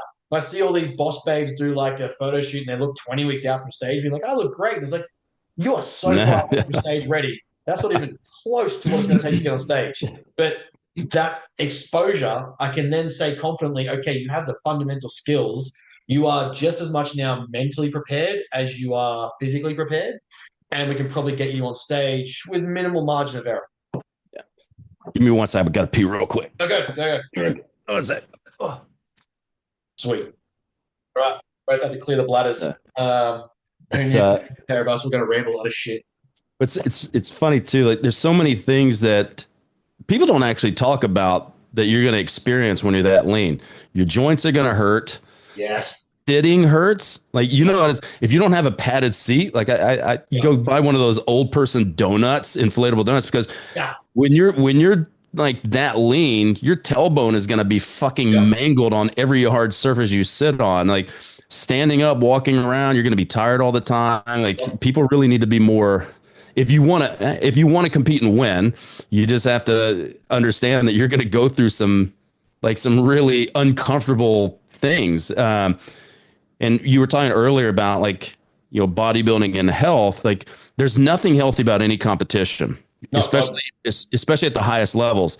But that's why it's so important to take care of your health before you start that, because like my concept is we want to be healthy until it's time to get unhealthy. Yes. And unfortunately, if you want to win, you're going to go through a period where you're unhealthy. So you want to try to be healthy everywhere else. Even like with my powerlifters, you know, we'll try to keep their HRV pretty high. We'll try to keep their weight, like try not to let them get fat. Mm-hmm. We'll try to minimize issues with compression and joints. Like there's a lot of stuff we're doing. Most of my powerlifters, I won't do any of their competition lifts until it's time to start getting ready for a meet. We're working on a lot of other stuff that's similar but different, so they're not constantly doing the same repetitive shit with heavy loads. SBD, what do you mean? Yeah, you just bench squat deadlift all year. 10 sets of 3. Just 4x6 for the whole year. Fuck it, just go. Yeah. It ties in really fantastically to another point that you guys do really well. That I would love to see a mapped out day of, or like expand on it, is your concept of least mode over beast mode. Because that is something in and of itself that bodybuilders, I would even argue powerlifters, they get so caught up in I've got to be the most extreme, do all the cardio, all the training, all the posing, all the dieting, all the stress inducers, all the stress metrics, plus my training, plus, you know, increasing drug load profusely, basically do no sleep or downtime, and then wonder why the body is just not responding. The body's so inflamed, the body is spiraling out of control, the recoverability is completely trash. And it's all from this grunt cuss hardcore mentality that I need to do more than the next guy. The reality is the guys that are going to win are the ones doing the least, or at least what is required to get by, and nothing more. Yeah. I got to give credit where credit's due to my friend Zach Drawbridge. He's the one who actually coined the word, and then I ran with it. So years ago, probably about a decade ago, we were sending each other videos of people training, and they were hashtag beast mode. And they're training like pussies. And I'm like, man, that's beast mode? Like these kids don't know how to train. And he goes more like hashtag least mode. And I was like, that's pretty good. So it evolved basically to our system of like stress management, like looking at your stress. Where's your HRV? Where's your heart rate? Where's your blood pressure? Where's your sleep scores? Where's your appetite? Where's your mood? All that stuff. And in like cases, I'm a big fan of continuums. Like everything I teach is on a continuum. There's no black or white, right? It's just like 50 shades of gray. So on one side, we do have the beast mode. On one side, we have the least mode. So depending on where your physiological status is, we're going to choose where on that continuum you are. So if you have high blood pressure, high heart rate, low HRV, bad sleep scores, you have all these physiological things that are happening, it doesn't make sense to be on the beast mode side of the continuum. Like physiologically, you're already beasting your internal systems. So we don't need to add an external system that's going to make things worse. So we slide them down to least mode, which basically means you're still training hard. Like least mode isn't training like a pussy, but it's reevaluating all the variables. Like maybe you go in and you just do the lowest effective volume and lowest effective intensity. Maybe if you want to do more volume, just do a bunch of ramping warm-up sets and practice the motion. Maybe hit 2 like good gnarly sets and really control that, right? So it kind of lines up nice nowadays with all the research coming out. Like how much do you need? Like say 6 sets a week or 3 sets done twice is enough to stimulate something. It's like, all right. So in those least mode stages, the goal isn't really to it's not really to aim for hypertrophy. It's just to either manage your hypertrophy, keep it the same, or maybe make small jumps, but it's to let everything kind of calm down. Yeah. And that's where we would go, well, if you have stage 2 hypertension, maybe it's a better idea to do a little bit less resistance training, not no resistance training, because that's still massively important, but maybe we do a little bit more cardiovascular conditioning, a little bit more steps, a little bit more zone 1, zone 2 cardio, and bring everything back to a normal level, and then start sliding back up towards that beast mode. So it's a good way to think about, if you think about periodization of your training, which I'm still, I know a lot of people poo-poo periodization, but to me, we should be periodizing everything, because all that means is making a plan, like making a long-term plan. All bodybuilders periodize, whether they like it or not. You have an off season, you have a preseason, and then you have your competition season and your post season. Like, you're already periodizing stuff that you're just not thinking about it on a level where you would deal with like a soccer player or a footy player, right? But you can think about that in relation to having your beast mode months and instead of football, because like every American I've spoken to so far have all called like American football. Hearing you say footy is the best thing ever. Yeah, 100%. American say footy. I know when I'm here, I call it gridiron, so they understand. Yeah. So, but in sports, you would always have these periodization models. Well, we could go a long debate on whether we consider bodybuilding a sport or not. I think when I think sport, I think team sports are things that require lots of different athletic abilities. Yeah. So, but I mean, I'm ambiguous with that. If you like to call it, with judging and competitive posing. Yeah. But like, you can look at it from a position of, okay, I have certain months where I'm doing beast mode stuff. But once I see my metrics start to go, now we need to insert a small least mode phase or two to get everything back down. Yeah. Because if you keep pushing it, it's kind of a cliche thing that everybody says, you don't really make your gains when you're training, you make them when you're resting. Yes. Okay, that's true, right? You stimulate and then you have to adapt. Yep. So if you're constantly stimulating and you're not able to adapt, you're maladapting. So it doesn't make sense to keep pushing your body when your body's that stressed out, because you're going to hit a wall at some point. You might as well take one step back to take 2 steps forward. Yeah, I really like that approach, and just looking at that as a stress management system, looking at people's preps. Just like you described there, right? If you are allowing that recoverability to occur, which, training is a stressor, drug use is a stressor, dieting is a stressor. It's a fucking chronic stressor for most people. Shutting down those systems are stressors. People look at preps and just go, I'm just going to do all the stuff to make me hardcore as fuck, and I'm going to be the toughest guy on stage, and I know that I worked harder than him. But then one of the things that I try to push is like, cool, you trained harder than him, but did you rest harder than him? Did you recover harder than him? Yeah. Because that's where your responses are going to occur, right? Like, if you're not able to do that, well, then I don't care how hard you train, because muscle breakdown and wastage in a training session, if you're in such a depletion state of food and energy, we're not going to come back from that. You're going to start chewing up muscle protein tissue, and we're going to start ending up having to catabolize tissue, so you look shitter on stage. We spent 2 years in an off season building 10 pounds of mass. We just lost 6 of it. What the fuck was the point of that? Because you didn't want to slow down. The one thing, like, as much as bodybuilding isn't a sport, I try to help people develop and understand is the most professional athletes know when to push and know to pull. They know when to push hard and they know when to pull back. And if you're balls deep in a prep and I'm saying, I just need you to go to 3 RIR, or this week I need you to go to like 50% load for a deload, and you're like, yeah, Ben said this, but fuck him. What he doesn't know, I'm going to add 50 extra sets of lateral raises, and all of a sudden you're fucking tearing shoulders, and you're like, your infra is just completely torn off, and you can't do any internal rotation. Your bench press now sucks. That's going to impact the rest of our season, whether or not you can retain tissue, because you still need to maintain stimulus towards the back end as much as possible to keep the tissue that we've built. I try to run off the idea that the tissue, that the stimulus required to build it, is at least going to be the stimulus we should aim to keep to maintain it. So if we're looking at you've built a fuckload of muscle tissue, and you just go hard to the point where your body breaks, and the back end of prep you can't do shit, and you're now just completely stressing the body out because you just think hardcore beast mode means nonstop training, nonstop cardio, posing, and fucking drugs. But then at a certain point, that least mode has to come in to allow the adaptation to occur and allow that recoverability. And then from a bodybuilding standpoint, to manage the accumulative fatigue, you need to be able to back off and go, well, I'm training 5 days of the week. At least one of these days I need to have sex with my girlfriend, go to the beach, go to the spa, get some remedial work. Like, as much as everyone's like, remedial fucking, what do you call it? Like, manual therapy doesn't do anything.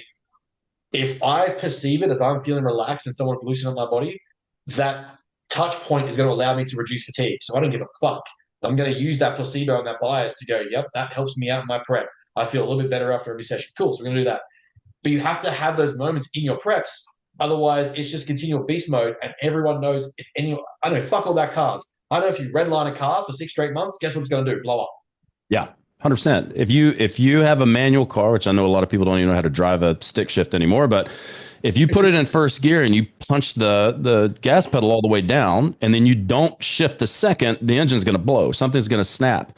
So we can't always be redlining it. We have to shift gears, and we have to have times where it's time to like dig and torque, and it's time to switch to horsepower. You got to go back and forth. I don't know if that makes any sense to people. I'm a car guy, so but like, again, I think if everybody viewed things on a continuum, they'd understand it a little bit more, because in a lot of times these two extremes of the continuum, you'll see very similar pathologies for different reasons, right? So, for example, leptin is a good one, because hopefully a lot of coaches understand this concept, that leptin being a global appetite suppressant. So back in the day, it was in the 90s when they figured out what leptin did, and they thought, oh, this is how we're going to solve the obesity epidemic. We're just going to inject fat people with leptin and they won't want to eat. So they did that and nothing happened. And then they figured out fat people have super physiological levels of leptin. So the receptors are desensitized. So leptin is never going to fix things. So if you think about people who are grossly obese, like if you go to Vegas and you go to a buffet, you'll see these guys. They need 3 seats to sit down, and they've got 25 plates stacked at the buffet. They don't have good appetite signaling. So no matter how much they eat, it never touches the side. So they're constantly hungry. Now, if we look at the opposite end of that, when you're dieting, you're going through the same shit. Yes. Nothing ever touches the side. It's still that same system, but for a different reason. Now that you're low body fat, you don't have enough leptin, but you have good leptin sensitivity.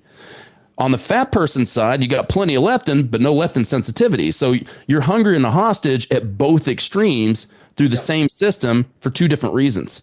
For coaches that I mentor on this very topic that I work with and try to get like more psychological understanding of physiological responses, I have them read the Minnesota starvation experiment, so they understand that fundamental concept. Like, being thick skin lean, your body is basically fighting every urge for you to keep getting leaner. Like, it is just like, you will eat until your fucking gastric system explodes if you let it. That's why people have so many internal, like, they get so many internal disorders or problems, gastric issues. They end up having to, like, I've got to see a coach about my GI because it's so fucked. Post-comp, it is a fucking bottomless pit. And the funny part is, I'm not sure if you've seen this, but I have found for a lot of clients, even myself, the minute you start, it cannot be stopped. It is like, you have to be very introspectively aware to know, like, I'm not eating to satiety here. I'm eating for enjoyment. But if I don't stop this, it will keep going. The system, like, it's almost like the signaling just amplifies, gets worse and worse and worse, and then all of a sudden you're throwing up. Yeah. But if you have to be prepared for, like, this is something that I try to teach coaches to give their clients, is psychologically preparing them for what happens post-comp. You're not going to satisfy that urge. It'll take months to re-regulate that systemization. Exactly as you're describing here, which I just cut off because I thought it was a great point, is that for that exact reason, I have people try and read the Minnesota starvation experiment, and then also to try to get them to read the Gulag Archipelago. Try to have them understand starvation and starvation as a torture. Yeah. That's the thing. It's controlled starvation to get to the leanest levels. That's exactly what it is. Like, and again, so like anything at that level is not necessarily healthy, but we're not looking at health. We're looking at winning a competition. But it's what, like, I'm that type of person where if I get a little bit of carbohydrate, I can't stop. If I get a little bit of taste of sugar, I can't stop. So the strategy I use with myself is I don't want to call it a cyclical keto, even though it becomes keto just because of the deficit and I am showing ketones. But I use a protein leverage diet, like 5 or 6 days of the week, where it's 3 times body weight in protein and as little energy as I can get in from carbs and fats, and then I refeed over the weekend. But in order to make that work, I have to have a massive deficit. Like, I have to run on a 1,500 calorie deficit or so every day in those 5 days, because I have to bank calories. Yeah. Because the minute I have a bagel or a slice of pizza, I eat 2 pizzas or I eat 12 bagels, and I can't stop. So my refeeds over the weekend are like maybe 24 to 36 hours only, because I can knock out 1,500 grams of carbs in less than 12 hours because I can't stop myself. Yep. And this is such an important factor. Again, this is why I think the lecture we're trying to bring out, not to make this podcast about that, but it's something that I wish more coaches understood, which I'm glad you brought up, is the psychological response. So we cannot separate the psychosomatic relationship people they try to talk about like just don't eat as much, or just train harder, or just do this thing. Just do less heroin. Yeah, if that if it worked like that, fantastic. We wouldn't have obesity as an issue. We wouldn't have we wouldn't have any of these concerns. We wouldn't have jobs. Basically, to be like, train harder, eat less. Cool. I don't need a coach. The fact is, the relationship between the brain and the body are so intertwined. It is systematic. It is so not even compartmentalized, wrong word. It is a duality that has to exist. In order for the brain to exist, the body exists. The body exists, the brain exists. You can't have that separation. And so when we have these things where it's like a post-comp binge, and his coaches are just like, oh, just don't eat. Or like, I've worked with that many girls where there's show day plus 1 to 2, and the coaches drop them. There is no post-comp protocol, post-comp plan, no being there in the corner. No exit strategy. But the scarier part is there's no preparation for that back off. Like, you trying to, like, one of the things that I start to really push is, as you get closer to show day, well, most of the work's done. We just need to guide you in now, the refeed, loading protocol, see how you look, de-stress, declutter, let the body relax. It'll usually peak itself pretty well with those protocols. I need to make sure that you're mentally prepared for what happens afterwards. Mm-hmm. A lot of the time it goes show day plus 1, see you later. And then it's like, well, no one's told me about what the fuck leptin and ghrelin are. No one's told me about appetite regulation. No one's told me about hormone regulation. No one's told me about my anorexia. No one's told me about any of these factors that go on in my body. And now I'm left to binge, and then all of a sudden it's bodybuilding's fault. And that's not bodybuilding's fault. You have a shit coach. Yeah. And you weren't prepared for what is going to happen to your body. The second you start to get these food signals, the second you start to, especially when the goal is goal of show day, and then you don't have a goal post comp, you don't have process or performance goals outside of that. It's just objectively the outcome is show day, see you later. There is nothing psychologically stopping you from the binge, and there's everything driving you to the binge. And then all of a sudden you get these completely fucked lifestyles, the physique's blown out, body fat's gone again. So 4 weeks time, I get that client from another coach or from someone else. I have to diet them back down after 4 weeks because they've just binged nonstop, and any metabolic benefit they did have from insulin is gone because they just fucking ate shit for 4 straight weeks, and now they're back to being fatter than they were pre-comp. And it's like, well, now I've got to diet you again after just doing 6 months of dieting. I've got to re-diet you because you just fucked it, and there's no mental preparation for that or physiological preparation for that people aren't comprehending as coaches. Your job isn't just show day plus stop. It is getting that person out of that show day. It's no different than coaches that do off-season, reverse out of season for any team sport. You don't just go grand final, see you later. You're, all right, what are we doing in the off-season to finish off the year? And then how do we start preparing for what the year is to come? 100%. You see that even outside of the bodybuilding, just normal Gen Pop clients getting lean. Like, they set a start date and they set an end date, and they get really lean, and like the leanest they've ever been. And then there's no lead out. There's no exit strategy. It's like, okay, we need to figure out what we're going to do after this. And they need to be told during this process, like, people are going to hear this and think I'm a monster, but I had a client that she was 102 kilos and 5'4". So she was girthy, right? Okay. And I was like, we started, Tracy was training me 4 days a week at the IOPC, and I started dieting her down. And I just realized, like, just telling her to eat less food and giving her strategies, that wasn't going to work. So I put her on 900 calories, basically put her on a protein leverage 900 calorie diet for 13 months straight. And she was training like an animal. She dropped down to like 62 kilos, something like that. And I wasn't going to keep her on it that long. And some people are listening to me going, oh, you can't put women on less than 1,200. Of course you can. Yeah. If her lean body mass is like 36 kilos, of course you can. Like, I'm not going to feed somebody for the rest of the 102 kilograms of fat. Yeah. But she was doing totally fine. And as she's getting closer to 60, I'm like, all right, I have to start talking to her months in advance that we can't eat like this forever. We're going to start adding fruit, carbs, other stuff. We got to slowly bring you out of this. So I started that like 12 weeks in advance, because I'm like, I want to bring you back up to say 1,1600, see where we're at, and try to see how much we can get away with the other direction before we have to pull it back down. But you have to start that psychological talk early, predict what's going to happen, because you know what's going to happen, but they don't really understand. So, okay, you're probably going to gain 3 kilos, 3.5. We're going to set that as our upper end. And if you hit that, we'll bring the calories a little bit back down, and we'll start maintaining this 62 to 66 kilos or so. And it worked fantastically well. We got her up to like 1,600 to 1,800 calories, and she maintained her weight.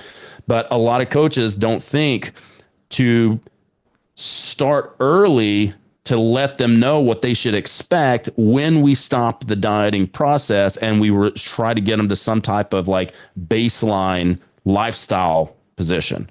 I had a question for you on that from your perspective. Like, Muscle Nerds is an education platform as much as it's a coaching system, a consulting system. Is it because the coaches, one of the things I personally think is like a lot of coaching nowadays is just a bunch of people that think X's and O's is coaching and they just go, here's your sets, reps, and your macros, and that's it. And they don't understand how to actually, well, they don't have the soft skills and knowledge on what the psychological relationship is to coaching, which I think is wrong. But do you think it's because they don't know to have that conversation? They don't know what the body's doing. So they can't actually have that conversation with the client because they don't know what leptin and ghrelin is. They don't know what neurotransmitters are. They don't know what these chemical imbalances become. And therefore, they would just be talking out of their ass to even try. Yeah, I mean, that's the thing. Like most coaches, and I don't want anybody to get offended. I mean, I really don't care, but I just don't want my business to suffer. I mean, I'm just be honest. Most coaches have a very poor base of knowledge. They're too busy focusing on their Instagram account and their marketing and their sales. They don't spend enough time reading textbooks, reading research. And like, we talked about that earlier with people like reading research, depending on what field you're in, can be really difficult to understand the research or really easy. Nutritional research and exercise science is not that difficult. Yeah. Like, like if you've got to hopefully you have some semblance of like statistics and understanding.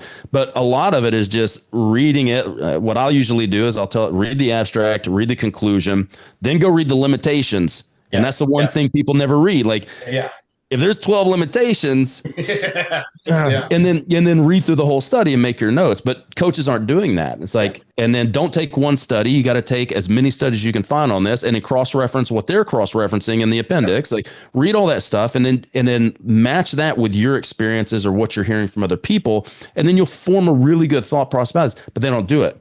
Yeah. They're like, what's the best book on this? And they'll want to do some bodybuilder bro book. And I'm like, no, just get yourself a physiology textbook. Yep. And go through the textbook or just get anatomy and physiology for dummies, biochemistry for dummies, learn it that way, and then go to a textbook, right? Mm-hmm. But they don't spend enough time studying because they're too busy fucking working out and spending too much time on social media. That's the biggest gripe I have with my own students is they don't allot enough time to learn why the stuff they're doing, how it works, and then what to do when it doesn't work. And then I'll talk to them and I'm like, guys, you have to understand, like you got a car. I don't expect you to be able to work on the engine, but I expect you to know how to change the gas. Yeah. Right. I expect you to know when to take it in to rotate your tires, when you need an oil change. You have to know that. Like you don't need to know how the engine actually works. Yeah. But realistically, when we're dealing with people's bodies, we kind of have to know how some of that stuff works at least a basic enough level. So number one, you know what to do. More importantly, you know what not to do. And then the third thing is you can understand when somebody's talking out of their ass and they're full of shit online. Yeah. Right. So, but they look at this knowledge stuff as it's too difficult or it's hard or, or the psychological aspect of I'm just not a good reader. I just don't study well. Well, you know how you get better at that? Practice. Just practice. Yeah. Remember when you sucked at training and then you train more and you got better at training? Spend the time. It's okay to feel like you're ignorant. Yeah. It's not okay to lean into that and use that as a crutch. So just focus on your studies. If you're going to work with people that like, one of the things that really gripes me in the sort of really good post about evidence-based versus research-based coaching, science-based versus research-based coaching. And one of the things I'm real gripe with is a lot of people will confirm the bias. They want to find their training protocols because this 10-man study with newbies that had never stimulus in their life and no protein diet history. And then all of a sudden they found a 0.5% marginal growth in the bicep. And it was like the significance was like a power of 2. I was like, cool, this is really actually not that important at all. But someone's found, hey, this lengthened partial movement here, it redefined how we train the bicep. And you actually look at the study and it's like, A, it's not even significant enough. B, it was a population of 8 fucking people that never trained before. So literally anything, they could have taken a piss and then it got stimulus for fucking their bicep. Drinking a beer gives them a fucking stimulus to their bicep. But then it becomes their entire identity as a coach is like lengthened partials is it, or fucking stretch hypertrophy is it, or this new feed protocol is it. It's like, you've got caught up in the trap of thinking all research is equal, all research is valid, because you don't know how to read research, you don't know how to read data, and then you're trying to put that on every single client. And instead of going, what evidence what do I understand? What do I know? But also, how does this apply to the people I work with? And is this relevant to my population? And is it relevant to the person I'm giving it to?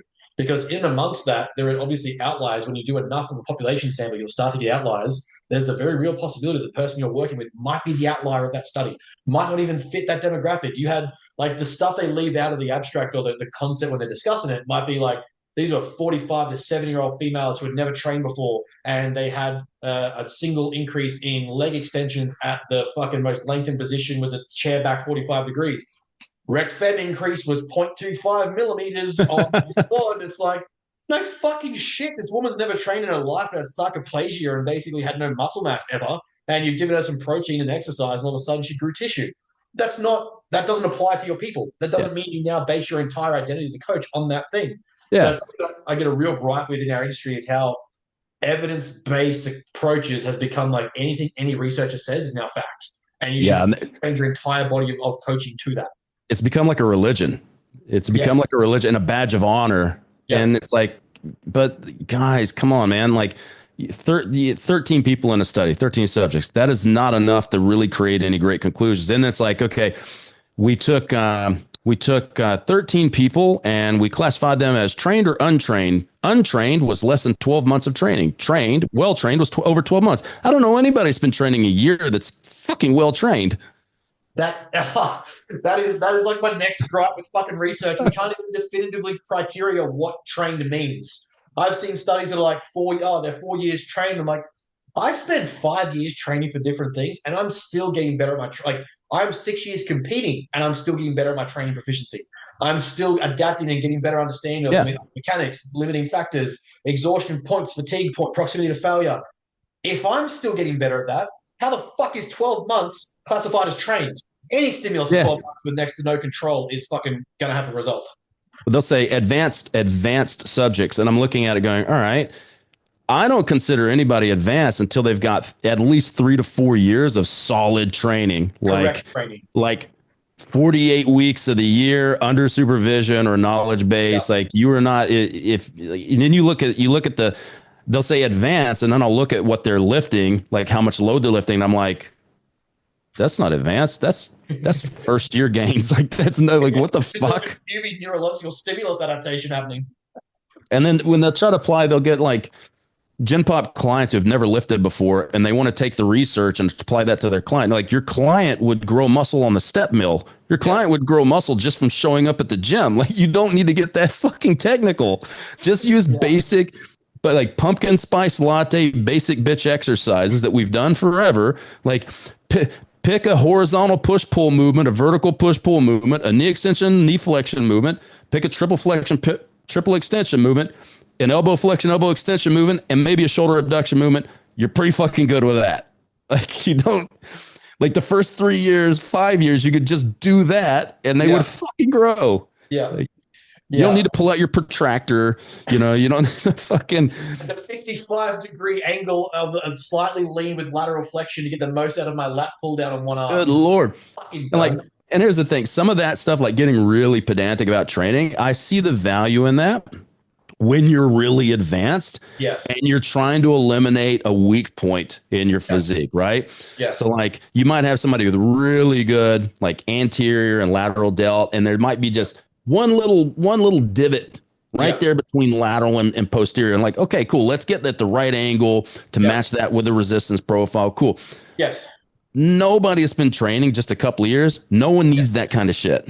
That's one of the things that really gets me is, especially like the coaching industry that's really taking off now, is like guys that aren't even in the necessary realm to have this conversation are spending so much time having that conversation that they're wasting time on their clients. Like if you think your client Debbie is coming to you for a 45-minute session 3 times a week, who could probably benefit from a push-pull legs or full body 3 times a week and then go home, have sex and eat some protein, is needing to have a specific lateral head, chest supported, supinated lat pull down that takes 45 minutes to set up. Yeah.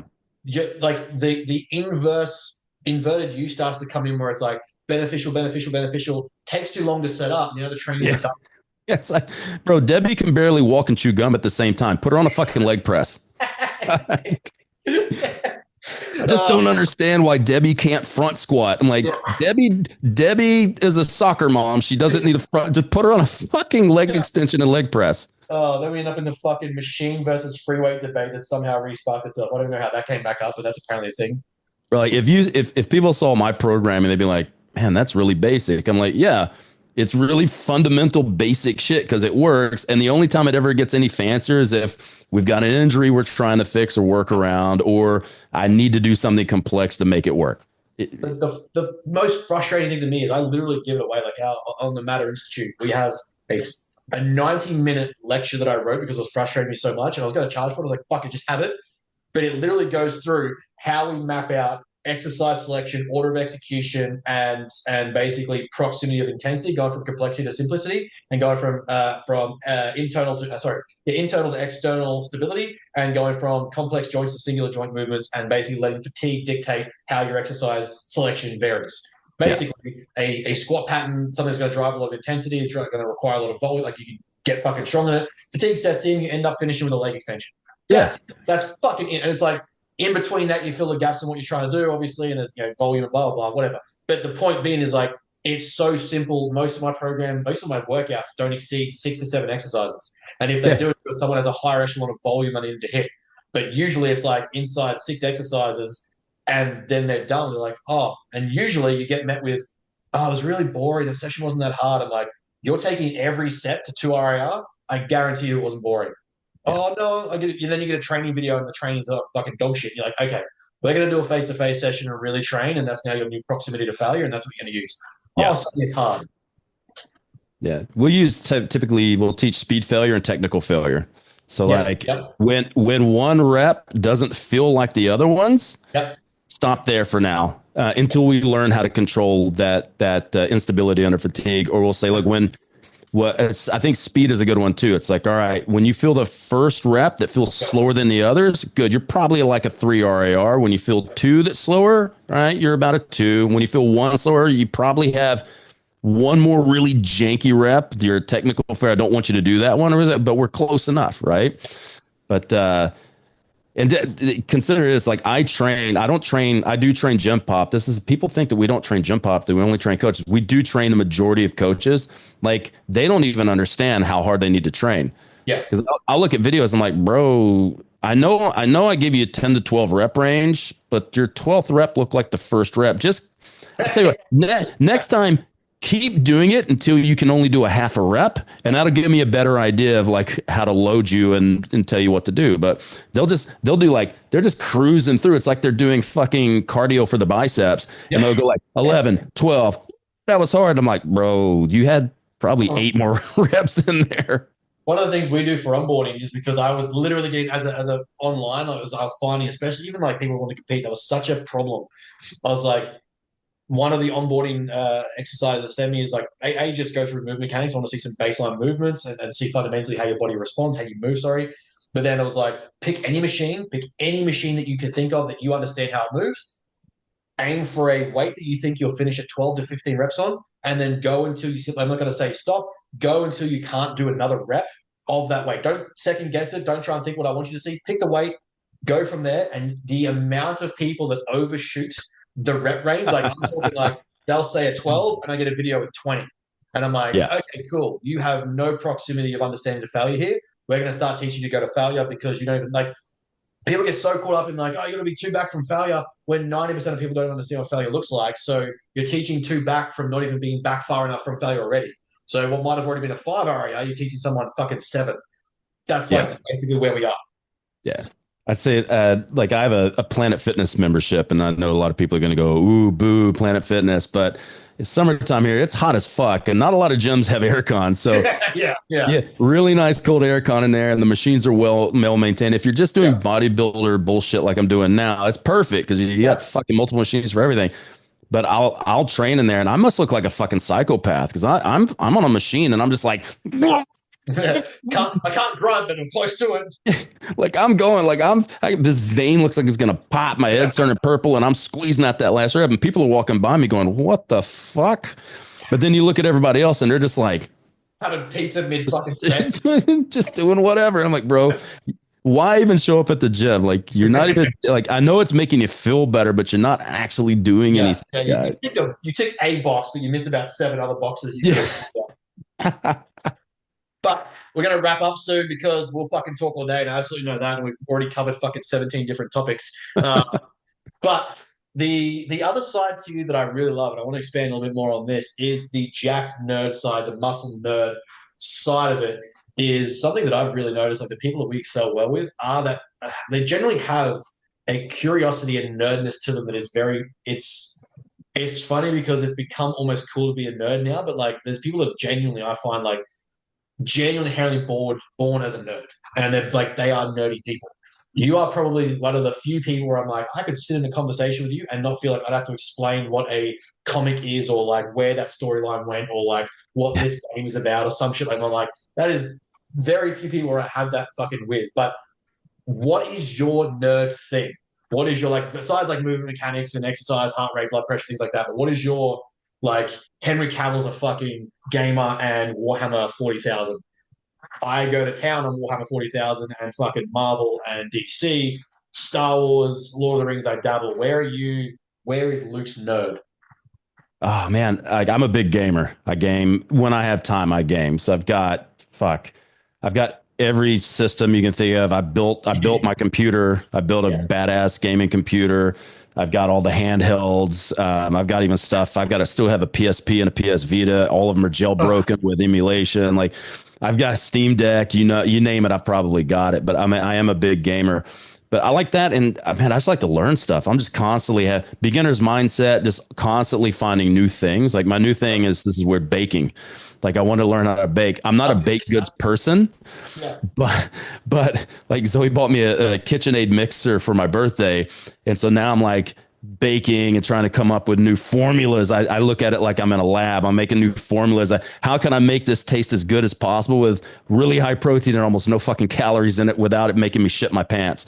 And like I'm the guy, like she thinks it's funny. If I get obsessed, it's the ADD thing. I'll go and buy all the best shit I can possibly afford for it, and I'll play with it for a couple months. I'll get bored. I'll go to something else, and then like a year later, I'll come back. Yeah. So I do a lot of car stereo stuff, so that's a really cool science in and of itself of learning imaging and how sound waves operate, especially when you have a lot of like glass and plastic for things to bounce off of, and learning how to tune the car. And I build all my own boxes and fabricate. I do all that stuff.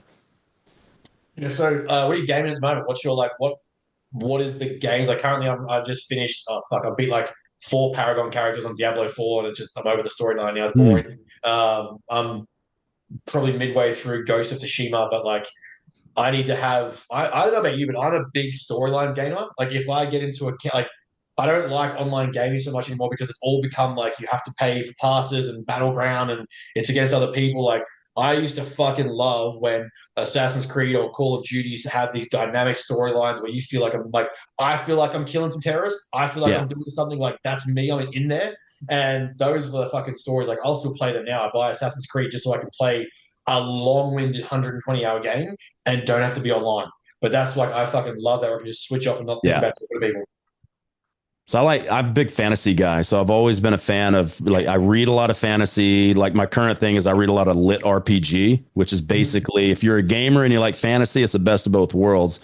So I read a lot of that stuff. So most of the stuff I play would be that. I never did like all my buddies play COD and all these army games. It doesn't do anything. I like wizards and knights and shit. Yeah. So I still play World of Warcraft. I've been playing World of Warcraft since the start. Yeah. But now I play it on a private server, so it's got cool different rules and strategies there. I still play a shitload of Souls games. Like that's my favorite. If I want to switch off, I'll play Elden Ring or Dark Souls 3. And then I mod everything. So I like playing with mods. I don't like playing with cheap mods, but I like playing with mods that add more levels to the game or add new sorceries and all that stuff, characteristics of it. So I do all that shit. Yeah, I'm probably like I'm pretty much the same. Like for me, fantasy and storytelling is probably like the biggest engagement. If it's not like a World War II based game or like a World War II variation, like say like a Wolfenstein, where I'm like that to me starts getting really fun. But for the most part, like like what if storyline, something like that, if a game has that. But I got so caught up in the Fallout universe, like I have this like Brooklyn laughs at me for it, but I can't just play a game if it has a great fantasy. I will have to study the lore of it and know what's happening. Yeah. Like I get annoyed if there's a great story and there's no continuation to it. So like Fallout universe has such depth to it, and it's like Wikipedia will have incomplete pages, and I get pissed off. And I'm like, how do I like know more about what this virus did or the reason why the nukes fell? And when the fucking TV show didn't match the game, I was so fucking angry about why it didn't line up. I'm like, I don't want to be that nerd snob, but like, fuck you for fucking with this. But But it's like, true. They should stick to the story. if you have a great story, why do you need to change it? Why do you Yeah. need to change it? And that's like that to me, I get so wrapped up in on like if I'm reading, usually it's reading lore to a game that I'm playing, I want to know more about that. I'm like part of what got me into 40K Warhammer was like I played the Warhammer strategy games like the RPGs and the MMR, sorry, the first person real time strategy RTS. And then I was like, this fucking story is awesome. What is this game? Like, what is the background of this? And it was Warhammer was so fucking deep. I'm like, there's 20 years of my life I could read on this as a thing. Hmm. And it's just such a way for me. Like, I can guarantee you're probably even worse than me, but you get so caught up in being on task and being on things that being involved in a fantasy that's so unreal but so deep, it's just a way to switch off. And it's such a, I can do Yeah. this and not think, but I'm thinking. Yeah. And the thing is, fantasy is the lore is so cool because a lot of fantasy has kind of this underlying. There's a kind of an underlying formula for it, Yeah. but then it's such different spin-offs depending on what culture is we're talking about, right? Yeah. Like Elden Ring has underlying things that you'll see in other games, but then they have their own spin on it, and that's Yeah. what I like because it's like you never get bored of it. Yeah. There's one thing I like. Like I like games where there's like mathematics involved, like with the strategy. So Yeah. like how to maximize damage, how to minimize, Yeah. how to maximize defense and minimize the hits you're hitting. Yeah, Yeah. building something like different types of builds and shit like that. That's why I loved World of Warcraft, but I don't like Yeah. World of Warcraft anymore. Not the main game, but Yeah. when you play it on, if you play it on private servers, it's actually a lot better. Yeah, I like the only part for me that really lost me in Diablo because like the original probably first two had really deep biblical mythos story to it. Like it Hmm. was like you could play for fucking hours and the stories were so deep and engaging. This last one has become mostly like there's a quick storyline. Like I think I beat it in like 20 hours. And then it gets to the Paragon, which is like the post game, more of the online multiplayer and like the post game wrap up missions you can do and shit like that, which is basically what the rest of the game is. But it becomes more about your class build. I'm like, I Hmm. want the class build inside an epic storyline. And which is Yeah. like Assassin's Creed Odyssey to me was fucking fantastic because it was like Greek mythos mixed with alien technology, mixed with going back in time, but mixed with building out a certain type of assassin. I was like, that is fucking, I Yeah. was the dick of the guy that made that. Have you played Baldur's Gate? Baldur's Gate 3? I never played Baldur's Gate. The Baldur's Gate 3 is good. Really? Bro, I've sunk in so many hundreds of hours on that. I might have to get it. I've like spoken to people about Baldur's Gate. And I'm like, I've played every other fantasy basically imaginable, but I've never played Baldur's Gate. It's wicked because it's depending on the choices, that's going to affect the rest of your game. Yeah. So, and then depending on the character as well. So you could play that game over and over and over and Never the same game. and never actually Yeah. touch the sides of what you could actually do. Like people are still Yeah. finding shit in there, secret shit that nobody knew about. It's been out already a couple of years. Yeah, those are games I love. That like the as a way to just completely switch off is having a game that I could repeat 10 times and never repeat the same game. Yeah. No, like yeah, the storyline might be similar, but like Fallout 4, for example, is great because there's four different factions that you can side with inside the game that each of which change the story, and inside of that, you can redesign your characteristics and how you play the game. Like you can go through and be like, this time I was just a tank who was just hard gunfighting, fuck shit up, basically barge my way through everything in power armor, or I'm a guy who's coming in with charisma, intelligence, and intellect, and I can basically talk my way out of anything. Like there is so many different role planes that you can play, and I'm like, these are this is so much more engaging to me than just playing Call of Duty, where I'm just leveling up to buy skins and get a new fucking gun. Like, Yeah. cool. Now, when you play games like that, do you get a character with your characteristics, or you try to do something different? It depends if I really enjoy the game, want to go start to finish and repeat. I usually will probably do something similar and then try and also like make up different, like, I'm going to be this time a more of a detective. Like Fallout's big on like, you can be a fucking intellectual guy, you can be a brute, you can be a nerd, you can be like whatever you need to be. Even being like male and female changes the characteristics of the game. So like, I'll probably play it 3 or 4 times through and probably have a structure build similar to me, and then be like, well, what happens if I was just an absolute jack tank and dumb as dog shit and just barge my way through? Or like, what if I was a girl that had more like persuasive power and charisma, and I just basically just like manipulated my way through the game? Those are the ones where I'm like, I'll play it with, because that way it's the same story, which is awesome, post-apocalyptic world, but it's like 50 different ways I could end the game. Yeah. So I always pick stuff that's opposite of me. So I don't pick tanks. It's always like the wizards or necromancers or mages. Yeah, yeah. Because they're the most frail fucking glass cannons ever. Yeah. But once you build them up to where they can actually cast really cool shit, you're like just destroying everything. Yeah. Yeah. Final question, or final 2 questions, because we'll be fucking here all day nerding out. You've got a cheat day, a refeed, diet break. I don't give a fuck. I know that if you're in America with Ali, it's probably cereal and cinnamon scrolls, but you're back in Texas, wherever, I don't care. What is your go-to free meal, cheat meal that you're just going to absolutely fucking binge on and you're not going to throw it back up? That you are like, I would froth this meal. I could have it 100 times a week and not care. God, that's hard. That's hard. If I was in Texas, it'd probably be Mexican food. Mexican food or Tex-Mex. I did notice when we were in San Diego, the difference in, and that's obviously even still far away, but very, very like along the border, the difference in Mexican style. Like we have, Guzman's here, but the authentic Tex-Mex and like the Tex-Mex was so different in San Diego compared to what we have. The thing is, Guzman's it's more Tex-Mexy than Mexican. Yeah. There's only one place I've ever been to in Australia that actually serves like legit interior Mexican food, but they don't exist anymore. It was this fucking place an hour south of Perth, of all places, down Safety Bay in the middle of fucking nowhere. And a friend of mine lives there, and I was hanging out at her place, and I was walking around, and I ended up in their little like downtown, which is like a fucking intersection and a couple of stores. There was a dodgy looking Indian place and a dodgy looking Mexican place. And I was like, all right, which one is probably gives me a better chance of not making me have chronic diarrhea? So I went to the Mexican food place, and it was so good. The owners would go every couple of years to the Yucatan Peninsula to go to Mexican cooking school, and then they bring back all of their recipes. But then I think COVID hit them, and they had to give it up. But yeah, Tex-Mex is all about the cheese, cheese and fried shit. Mexican food's all about the fresh shit. Final question: one book in fitness, one book, whether it be life, business, relationship, I don't care, but basically 2 different categories of book. What is a book that every coach needs to read for learning better about coaching in any aspect? What is a book that people need to read about any other topic? Oh man, that is hard. Fuck, for the training book. What would I say?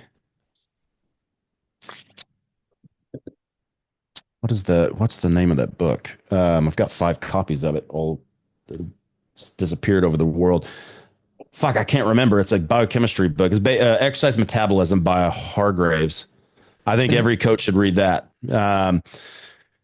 Because, like I said earlier, most coaches are learning the surface level shit of sets, reps, exercise selection, order of exercises, splits, but that's not going to give you a true understanding of what's actually happening internally.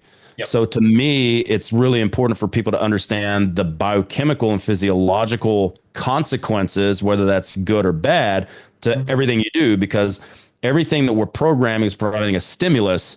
But if we want to create predictability models and get really good at knowing what's the possible outcome, we need to know how a certain set rep scheme or certain nutritional setup is going to affect someone chemically, because that's going to basically funnel you to a position of what's good for each person depending on where they are in their journey. Right. So it's like, if we look at it from a nutritional aspect, and biochemistry is biochemistry. If we're talking exercise metabolism, we're talking nutritional biochemistry, it's all the same thing. Just one of them's based on output and its response, and one's based on input and its response. But one is if you look at nutritional biochemistry, how does food affect my biochemistry? If I look at exercise metabolism, how does activity utilize the food I've already eaten to create an effect? And I think if people would read more about that, they would make better decisions on what they're going to do, and they would learn how to sniff out bullshit. As far as the non-industry book, I got to promote my number one, Wizard's First Rule. That's the one. Oh, because you got to like fantasy. So it's basically it's philosophy that's wrapped into a nice fantasy story. Oh, I'm gonna actually check that out. I'm gonna take a note of that. So it's basically all about personal responsibility and ownership and doing the right thing. And you don't owe anybody anything. If you want to be charitable, then that's your choice. And it basically be a better human and don't let anybody tell you can't do this or that or whatever. It's great. That's fucking good. I like the guy who wrote it, Terry Goodkind, he passed away, I don't know, maybe like 6 years ago, but this guy was a monster. He would write one full book every year. So there's like 15 or 16 books in this series, and they're monstrous books. They're big. They're not like, it's not like he was fucking around. Yeah. But I highly recommend at least reading that first one. So basically, it's kind of like Dostoevsky's work, where it's like there's like moral meaning inside the story that he's telling. Like the story itself isn't so much like, we're not going to talk about psychiatry and psychology, but like the book itself is discussing a moral point or thing. Yeah, so it's like basically as you're going through and following the protagonist, he's got all these choices of what he's going to do, and it teaches you. It's teaching you as you see the consequences of what he does.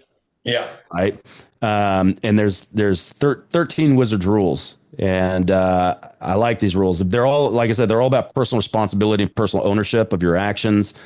The first rule is the Wizards rule 1 is people are stupid, which it's like they either want to believe things because they either believe things because they want to believe those things to be true, or they don't want to believe that they're untrue. That's a fair fucking rule. So it's a good rule against cognitive bias. Yeah, that's a good rule. Yeah. And it's all about letting logic rule, let logic rule passion. I think I'm gonna get that book. Wizard's First Rule, yeah? Yeah, Terry Goodkind is basically you could say it's, if I put it on a bumper sticker, it's like fuck your feelings. Right? Be logical, not emotional. I can get around that. Use fantasy to do it. That's good. Yeah. Mate, last question. Drop everything, where we can find you, where we can sign up for stuff.